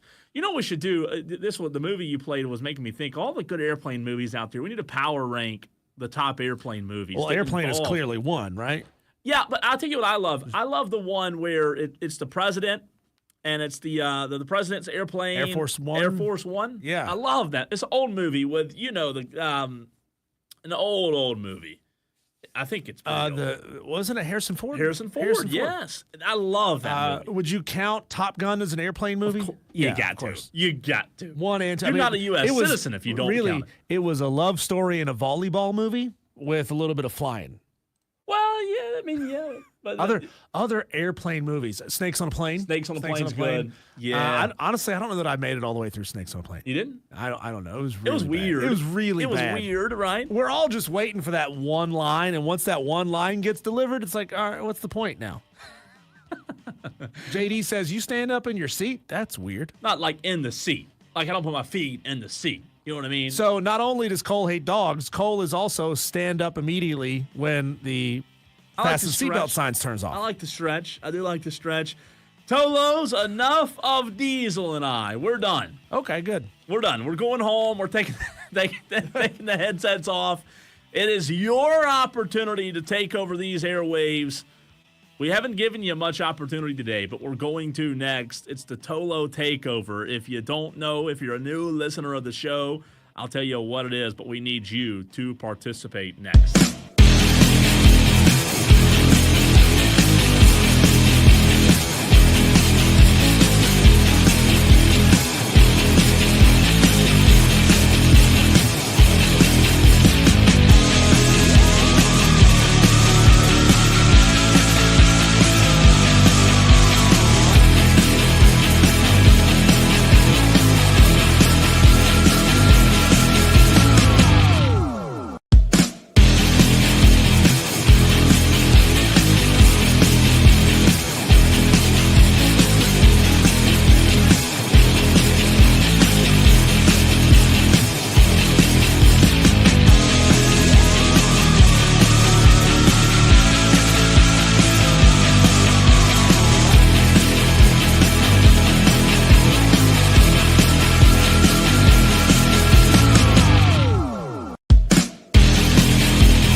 Well, Tolos, you get a lot of Diesel and I every single day on this radio station.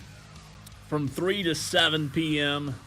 every weekday, you hear Diesel and I give our takes, our thoughts, our opinions on Clemson, on South Carolina, on the Braves, whatever it may be. But we do have a segment on Thursdays at 5 o'clock. And, oh, look, by the way, it's Thursday and it's 5 o'clock, 5:01 to be exact, Diesel, where we dedicate the segment to you. We call it the Tolo Takeover. If you're new to the show or hadn't been around in a while, well, welcome into the show. He's Diesel. I'm Cole Bryson. But Tolo Takeover is very simple. You're the Tolos. That stands for Turn On, Leave On. That's what we call you, faithful listeners of the Fan Upstate of Wire to Wire. And it's the takeover. It's your opportunity to take over these airwaves with really whatever you want. Gripes, complaints, happy thoughts, praises, sports takes, good takes, bad takes, whatever it may be. It's your opportunity to do so. So phone lines are open. Hub City Spartanburg text line also open as well, but we encourage phone calls during this segment. 844-326-3663 is the number you can reach Diesel and I. We start things off with JD, who a lot of times is the first one in line. He was today. That's where we start at 844-FAN-PHONE. Tolo Takeover. JD is batting leadoff. What's on your mind, JD? First of all, gentlemen, thank you very much for taking my call. You're welcome. And I've got an interesting one today.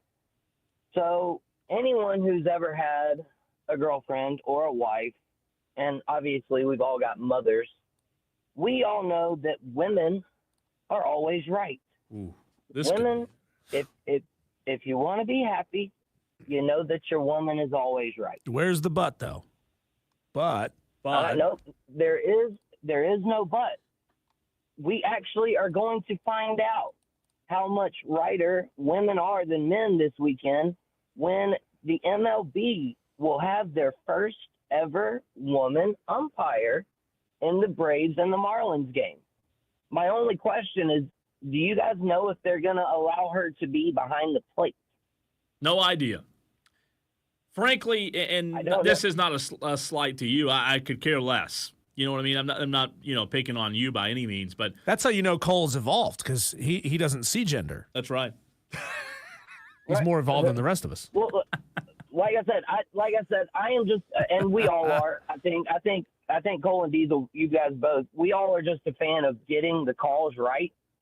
And so I'm just interested to see how this woman performs as an umpire. So we're gonna have our first female umpire right at the time we start implementing automated balls and strikes, and they don't have to do anything.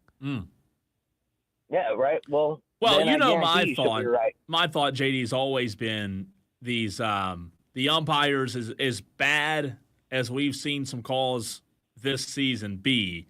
No, nothing against a woman or a man umpire. I'm for no umpire. I'm for having them stand back there to make sure, the plate gets dusted off. We changed their name to plate duster instead of umpire. I want it to be 100% correct, regardless of man, woman, he, she, it, whatever it is. I don't care who's back there. I just want it to be right.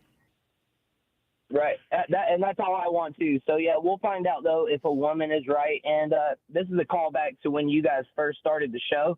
Since you said plate duster, just sweep it under your favorite rug, right, Cole? Sweep it under your favorite rug. Yeah. Well, now who's being misogynistic?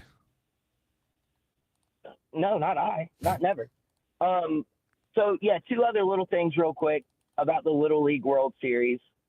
Shout out, of course, to the Irmo Little League team who eliminated the defending champion from Florida last year. They eliminated them and are going to Williamsport. And I could be wrong on this, but it might be the first time that a South Carolina Little League team will be at the Little League World Series. That'd be cool. So that's huge news. Can I comment on that real quick? I wish I cared more about the Little League World Series, but I don't. Is it one of those things where you have to have kids to care about the Little League World Series? Because it's honestly kind of weird to be an adult person who doesn't have kids and really cares about the Little League World Series. Yeah, I mean, to me, I just love the game of baseball. And obviously, when I played Little League, and, you know, that was when we played All-Stars and we went and played those tournaments, it was a big deal for us to even imagine that, hey, we might get to miss some school. If we're good enough and we win, we might get to miss the start of school to go play in this Little League World Series. So part of it comes from having kids, yes, and then part of it comes from, you know, being able to just love the game of baseball, really. Yeah. And I'll let you guys run on this one. So 2 little small things. Another thing that happened, though, in the Little League World Series, they implemented sign stealing into the rules. After the Houston Astros and had their little scandal, the Little League World Series, they implemented a rule to where they cannot sign steal. And there was a huge ordeal. I've got it posted on Twitter from John Boy Media. I don't know if you guys ever watched any of his stuff, but there were runners at second base, and they were telling the batter what the pitches were that were coming. The umpire warned the coach once, threw him out the next time. But to me, tell the pitcher to be better at closing his glove. Like, teach him not to tip his pitches. And then lastly, I'll leave you guys, 5-year-old trip. My son, first day of 5-year-old kindergarten today. Y'all be blessed, not stressed. Have a great day. Thanks, JD. By the way, let's see. RJ on the Hub City Spartanburgers text line says Irmo's the 4th team ever from South Carolina to advance to the Little League World Series. He also goes on to say the other 3 teams from South Carolina to have made it to the Little League World Series, North Charleston, Clinton, and Taylors. Yeah. I remember the Taylors. That was just a couple of years ago. And again, I have nothing against the Little League World Series. I just don't have I don't care. Are we so jaded that with kids playing in Little League that we're having to teach them anti-cheating methods? Like a kid playing Little League ball shouldn't be focused on whether or not somebody's peeking into his glove. He should be worrying about getting the ball over the plate. Yeah. Right? Yeah. I also want to do this, Diesel, during this Tolo takeover. You and I, 320 or so, were having the conversation about Heisman. Yep. I wanted to get to this because we ran short on time in that segment. Tolos, if you are listening and you don't have a gripe or a complaint, you're a no comment kind of guy today, that's fine. But I do want to kind of get a feel, Diesel, on something. We asked Pete Yanity this, and I want to ask the Tolos to give their opinion on the Heisman, Cade Klubnik, Lenora Sellers. Tolos out there, you can only pick one. Diesel, you said it earlier, Cade's going to have a much easier schedule, much easier opportunity to put up statistics in 2025. Tolos, very simple question on this Thursday during the Tolo takeover. Let's get a little sports conversation started during this takeover from you, Tolos, at 844-326-3663. You get to pick one. You can't have both. Who's in New York? You have to pick one. You can't say neither. You can't say both. You have to pick one. Cade Klubnik or Lenora Sellers, and also give us a why you think one of those two will be there at 844-FAN-PHONE. Well, I think it's going to be Cade, Okay. number one, simply because the schedule sets up for him to have a lot of big, flashy statistical games. But also, I've just got this sneaking suspicion that Cade is going to solidify his Heisman candidacy in week 1. I think at home against LSU. Oh, my goodness. I think he's going to have a good game. I'd say and that's going to put him right at the tippy top. Yeah, I think he's going to have a really good game. Yep, solidify in week 1. Then it's up to him. That's a bomb drop. To not do what he did last year and have the team slide back into mediocre production towards the back half of the season because we've already seen him do it once. First half of last year, outside of the Georgia game, they were awesome offensively. They were putting up 50, 60 points a game. But towards the back half of that season, we saw him squeak by some opponents, put up 24 points, 21 points, 17 points, 14 points. And that's not going to impress anybody down the stretch. So he's got to keep up. I'm not saying that he's got to put up 65 points a game to be a Heisman finalist. He just can't have the 2 touchdown games. You know, it's interesting. You said that Cade Klubnik's going to solidify, and again, Tolos, want to hear from you on this. Cade or Lenoris, only one of them can go to New York. Which one goes? You said Cade's going to solidify his Heisman against LSU, but you know what, man? I'm not saying that this is going to happen. But if LSU's defense shows up and Cade doesn't have his best night, this Heisman talk about Cade could end pretty quickly. Would a 2 touchdown through the air and one on the ground kind of night be enough to push him right there in that conversation? Say those statistics one more time. Two touchdowns through the air. Yeah. And at that point, you're saying probably decent yardage, just decent yardage against a really good defense in LSU. And if he runs for one more, do you think that's enough to really wow the judges and kind of stick in their minds once we get into November? That's a good question. That's a good question. Let me chew on that. That while we go to Tom in Somerville. What's up, Tom? All right, guys. We got to stop with this Cade Klubnik crap, okay? He's not good, okay? He can put up good numbers, but the man is not going to win a Heisman. He probably won't even be in New York. Like, the nonsense surrounding Cade Klubnik and Drew Aller has got to stop. Yeah, but you're biased as hell, Tom. You can't be unbiased about this. It's factual. What was Cade's record against the best teams he's played last year? He craps the bed every time. He can throw for 3,500 yards, 35 touchdowns. It does not matter. It doesn't matter.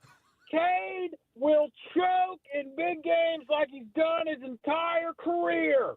You know, he's never going to win a Heisman, and it's going to be the reason Clemson does not win a national championship this year.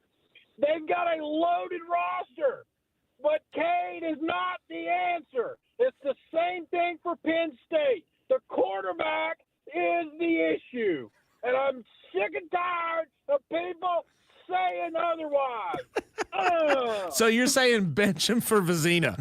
Because with Vizina, you might have a real quarterback. Yeah. It doesn't matter. Clemson doesn't have a national championship quarterback on the roster. We're cutting that, by the way. We're going to clip that. We're going to clip that, Tom. Yeah, we'll save that one till later in the year. We'll see what happens, Tom.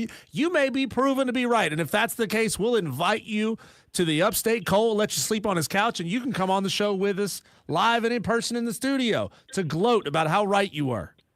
Hey, and Diesel, if Cade Klubnik wins the Heisman Trophy, I'll buy you a steak at the steakhouse of your choosing. Oh, my but God. I'm not confident he is not going to win the Heisman. Clemson will not be in the national championship. I'll say this.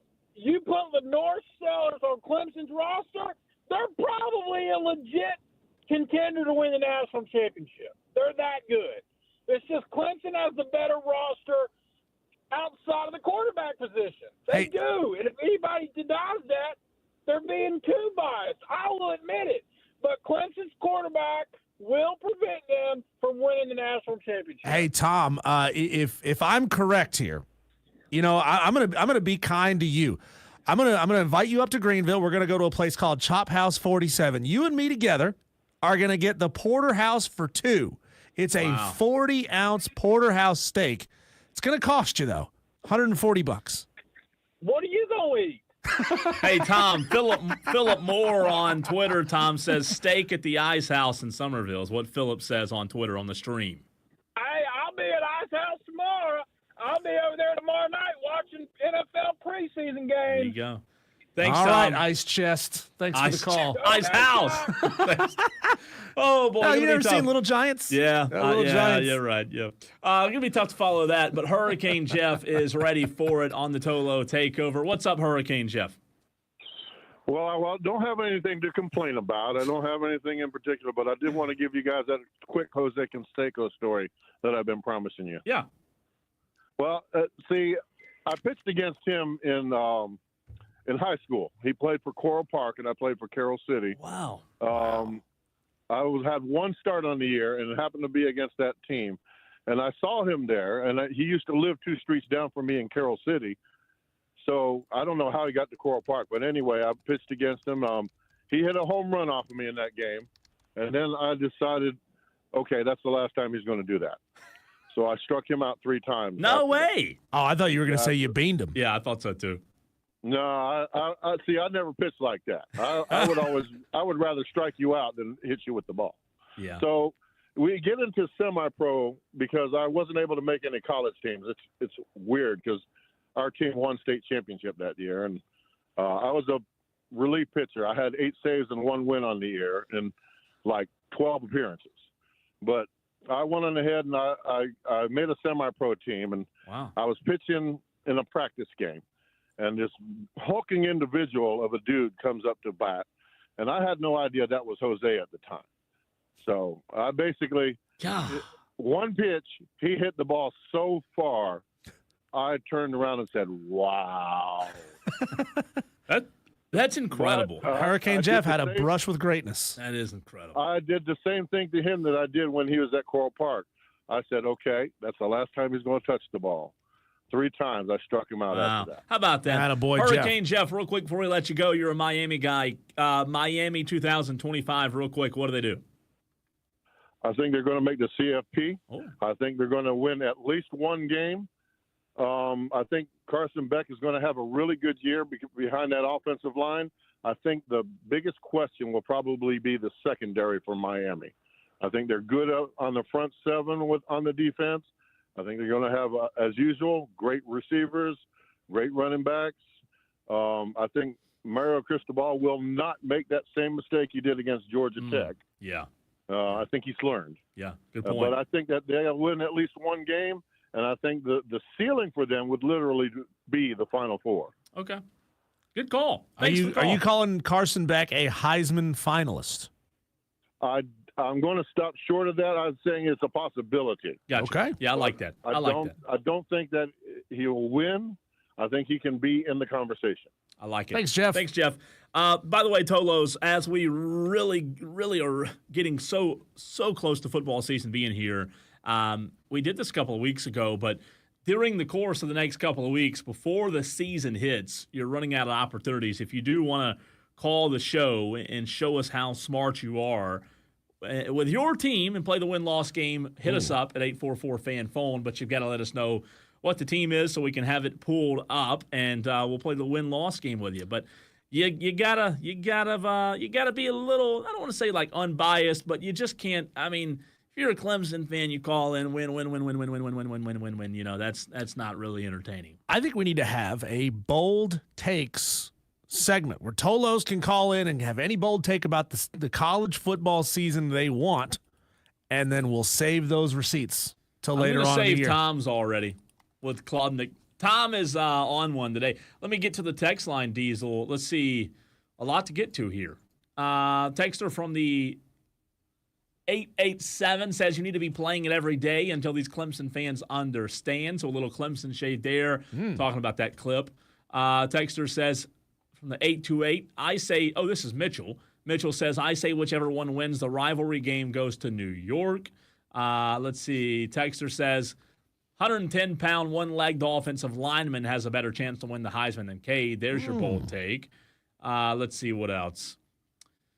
You need to look up the take that Bayer had on College Game Day on Clemson. They think they have the harder schedule than people think. Texter, you must have missed the show yesterday at 6 o'clock. We actually played that audio from Bayer and reacted to it. We did. We did. Another texter says, Cade is a choke artist. And I say it loud because it was in all caps. It wasn't. I don't think that was actually Tom. That wasn't Tom. Tom's got an 828 number. He does. RJ says, I struggle with the thought of Klubnik being a legit Heisman candidate. I just can't see it happening. This is coming from a lifelong Clemson fan. So how about that? A lifelong Clemson fan there saying they struggle with it. They struggle with it. JD says, as you mentioned the other day, if Ohio State can't drop out of the top 5 by losing to Texas, I don't think Cade can drop out of the Heisman top 5 by one game with LSU. It would have to be 0 touchdowns and 6 turnovers for him to drop that far. Tom thinks that's a very real possibility. Yeah. Another texter says Cade is awful. He's never performed in a big game ever. One miracle play last year against Pitt from having one of the worst seasons for Clemson in 10 years. Oh, my goodness, a lot of text here. A lot of Cade hate. Yeah, my other reason for Cade, says JD, over Sellers will be third year under same OC versus Sellers with first year OC.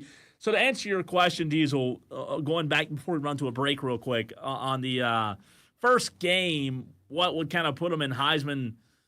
He's already in Heisman contention, but what really puts that boldness, Got a little push behind him, the little push, the all caps, I'd probably say 3 touchdowns would be big against LSU, but if he goes 4.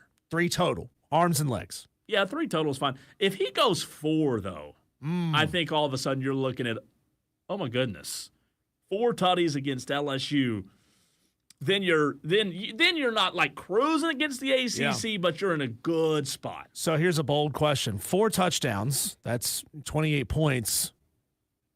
How many turnovers could they afford to give up in a 4-touchdown Cade Klubnik game to win the game and still win? It'd be tough. I mean, 28 points and 2 turnovers, that's a loss in my mind. Probably. 28 points and 1 turnover, that still might be a loss. Okay, it'd be borderline. Texter says if Deshaun and freshman Trevor Lawrence couldn't win, Cade won't win. Listen, I know that's actually a good point. Yep. Like, because Trevor Lawrence was as good as any quarterback to ever come through Clemson. Think about that. One of the best in college football. Trevor Lawrence was the best quarterback in college football the year they pummeled Alabama. He didn't win the Heisman. Deshaun Watson in 2016, he had an incredible year. They didn't win the Heisman, but guess what?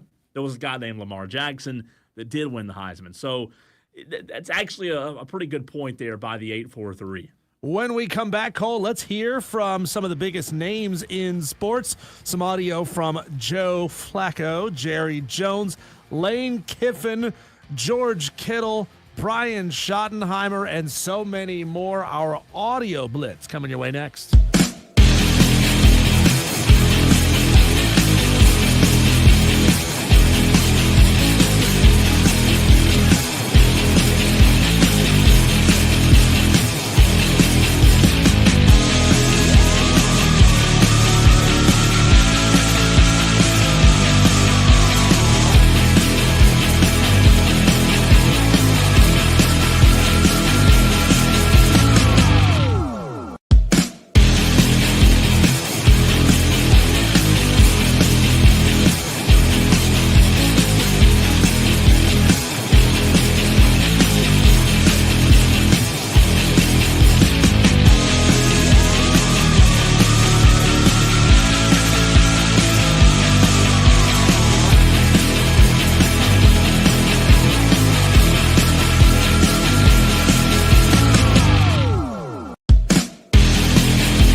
the Fan Upstate.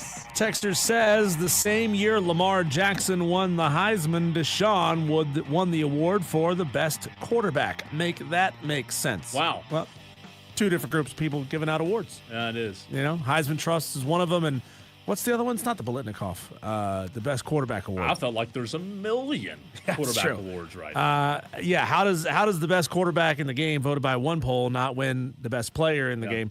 It's a good question. Another texter says, look, if Trevor hadn't caught COVID in 2020, he would have won the Heisman Trophy. It's an interesting take, texter. Let's hear from some of the biggest names in the game. Our audio whip around, our audio blitz. Let's go right now, Cole, to Joe Flacco, who's going to watch his rookie 5th round pick start the very first preseason game. Here's what Joe had to say, reacting to what he thinks about that. Oh, it'll be interesting. I think we'll all be, sitting there watching and be excited for, football to be going real time. And I think he's probably excited about that too. I mean, your first time to go in the NFL. I remember mine. I mean, I didn't get to play until the last 2 minutes of the game, but it's something that he'll remember forever. I mean, most of us have dreamt about this moment, since we were 5, 6, 7, 8 years old. So for him to get a chance to go out there and actually take the field, even though it's preseason, we're all going to be on the sidelines and at home and enjoying it. So I remember my first time. Yeah, he said it only lasted 2 minutes. That's what he said. He said that. Wait a minute. When I bring up dirty jokes, said that. That's true. We didn't say that. This whole thing's interesting, man. This one's interesting. Like, I just don't know. This is tomorrow night against our Carolina Panthers, right? I just don't know where we are on Joe Flacco and the Browns. So, who might Shedeur be starting opposite? I mean, if you're Dave Canales, are you putting Bryce Young out there? I am for maybe a quarter. What happens if somehow Shedeur looks better than Bryce Young? I get that it's preseason. Yeah, go ahead and bench him for Andy Dalton. Andy, you're up. Yep, you're out. But yeah, that would be a bad look. Like if Shedeur goes out there and has a game like what we saw in the Hall of Fame game. Just imagine if he goes out there and scores 3 touchdowns and he looks really good, and Bryce can't hit receivers. I'll tell you this. All kidding bad. aside, I don't watch a ton of preseason. I did the other night, last Thursday, because it was the Hall of Fame game, was the first game back. But tomorrow night, I'm actually really interested in this. Panthers, Browns. And look, it's preseason. It's the first game of the preseason slate. So, probably a lot of people aren't really in tune for it, Diesel. But I'm signing me up to see how Shedeur's going to play against this young Panther team with these maybe a new receiving core. I'm interested. Does Shedeur make Browns Panthers the most watchable preseason game this week? Maybe this season. That's true. Maybe this season. Think about it. That's true. I mean, this is big, man. And by the way, thanks to Success is Inevitable on the YouTube stream, because it's the Maxwell Award. We were talking about. Thank you. I think it's going to be the biggest preseason game of the entire season, because you look at what this could do for the Browns and Shedeur Sanders, and I mean, this could be big. I'm not saying it will be bigger than every other decision made by every other franchise in terms of who's starting.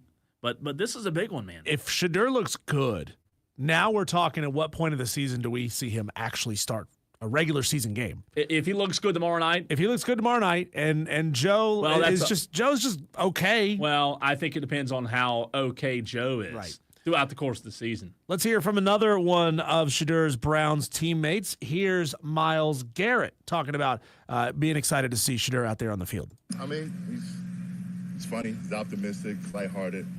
But he works hard. He takes it seriously, his craft, and he's watching what the others are doing and doing it in his own way in which only he can. So, looking forward to see him during these preseason games and how he manages the offense. But I think he looks good, but all the guys look good right now. It's hard to read between the lines and figure out exactly what Myles is trying to say. I'll tell you what. Usually you can listen to an interview or a piece of audio and understand. I'm with you. I don't know what was he saying. Hey, at least he's a hard worker. I mean, at least he's working hard and doing it his own way. And then he says, Does that mean he's kind of a jerk and that's they don't what I'm like saying. him that much? And then he says, everybody's playing good. So that's a tough piece of audio to figure out how Myles Garrett really feels. It didn't feel like he was super high on him. Another person that it's usually not that hard to figure out how he feels. Jerry Jones on the deal that he's got with Micah Parsons not being in writing. It's my understanding nothing was put in writing. So how would you describe a deal getting, so to speak, done and then walked away from? I bought the Dallas Cowboys with a handshake. Took about 30 seconds. And I gave the number, shook hands. The details we worked out later. As a matter of fact, one of the details involved a lot of money, and we had to flip a coin over that. But the fundamental, I'm buying, and you're going to sell it to me for that range, that's done. And those are done with eye contact and handshake. So is there... just so you understand why the way that I communicate with people that I negotiate with. So but let's leave it at that. There is no question that in the case of a player contract, you have to have it in writing. All parties do. We have a contract in writing, yet we're still talking about renegotiating it. So much for that.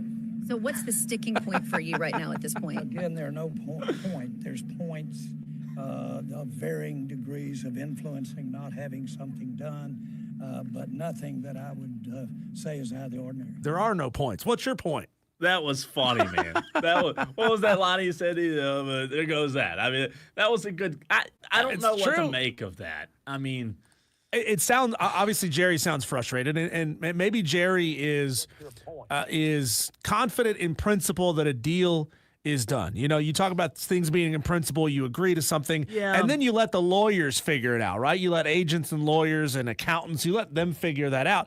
But the idea is, hey, you and I are both coming to this 50-50. We're both going to make a deal. We're willing to make a deal. We're not going to hold this thing up anymore just because we don't like one point or that point. We're going to make a deal. I guess my whole thing is it's just like coaching. You know, over the past 50 years, Diesel, coaching's evolved.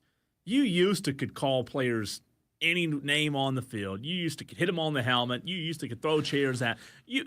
Coaching's evolved in a big way to where you have to treat every single player individually now. And look, everything evolves. And Jerry Jones, the one thing he hasn't done in the way that he does business is he hasn't evolved. He still wants to have that old school handshake deal where we agree on a price range, we shake hands, and like you said, we let everything else, get handled by those who handle it. And that's just not working here. So while it all sounds good, it's just, Jerry, it's not working. You've got to take a different tactic, a different approach. And I think ultimately that's what's been the hindrance for Jerry Jones. Hire a modern GM and let him deal with all of those problems. Look, I hate the fact that we live in a world where people have contracts and then all of a sudden they don't mean anything in the last year, or they decide to blow it up, or they want to massively change the terms. In my mind, you have a contract, you operate under the terms of that contract until the contract is over. I'm going to try that with our contracts, by the way. You have a contract? Yeah, I'm gonna take it in and rip it up and tell them I want a new one. You think that'll work? No, I don't. Yeah, I'm going to try it. They'd say, I'm going to try this renegotiate. Wipe your you-know-what with that ripped-up contract. So. Cole, let's hear from Lane Kiffin. You never know what's going to come out of Lane Kiffin's mouth on how he's navigated the changing landscape of college football. I think it's more complicated, but it was going to be complicated in a good way. If that really was what they wanted it to be in a true, hard cap. It's not. What did he say? Can he enunciate? What did he say? I didn't understand a I think word it's that he gonna be just really said. good. I think it's more complicated, but it was going to be complicated in a good way. If that really was what they wanted it to be. What?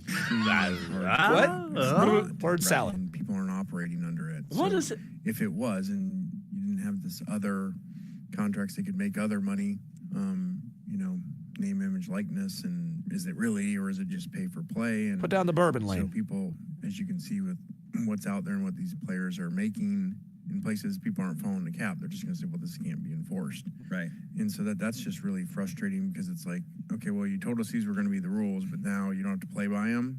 But yep, we started operating by them a long time ago. Our December, when we started re-signing our own players in December, the portal in January, then the second portal, we did all that being told this was coming, it was going to be approved.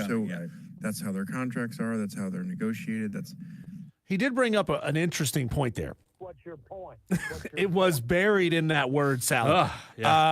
It sounds as if Lane is complaining, shocker, that there are these new rules, there's a cap, but that some people are saying, bleep that cap. Yeah. We're going to do what we want to do because you can't enforce it anyway.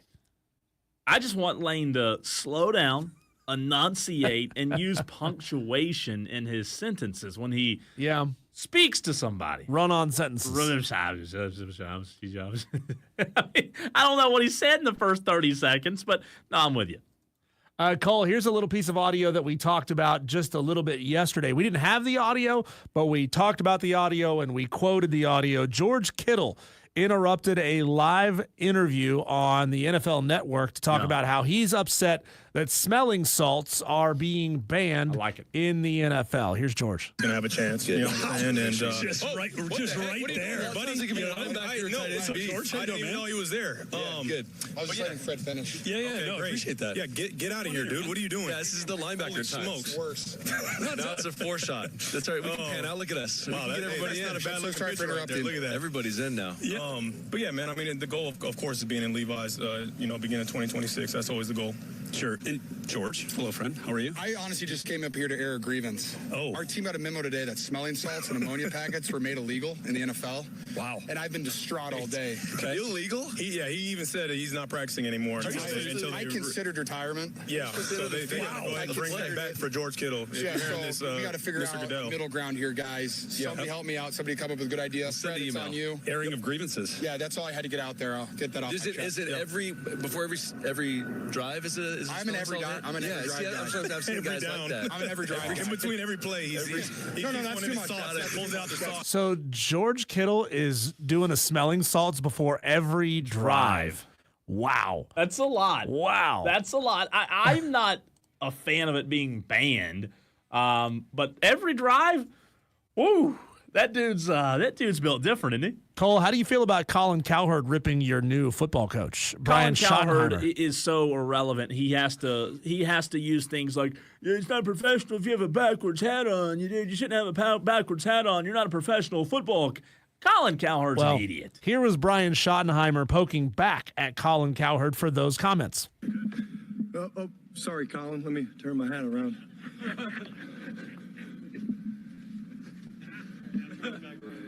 Yeah.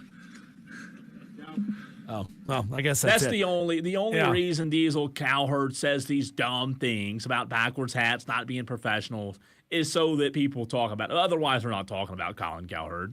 But it's just... You want a dress code? Come on, Colin. Come on, what an idiot. Do you think he was ripping Bill Belichick for not having sleeves on his shirt? Yeah, that's what I'm saying. Get out of here. RJ says Lane Kiffin sounded like Farmer Fran from The Waterboy. I mean, I don't know what he said there. What's your point? Diesel, today's August 7th, 2025. You realize that, right? It is. August 7th, 2024. You and I were on the radio together. What was the biggest story? What did we talk about 1 year ago today? That's next.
Bryson and Diesel on the Fan Upstate.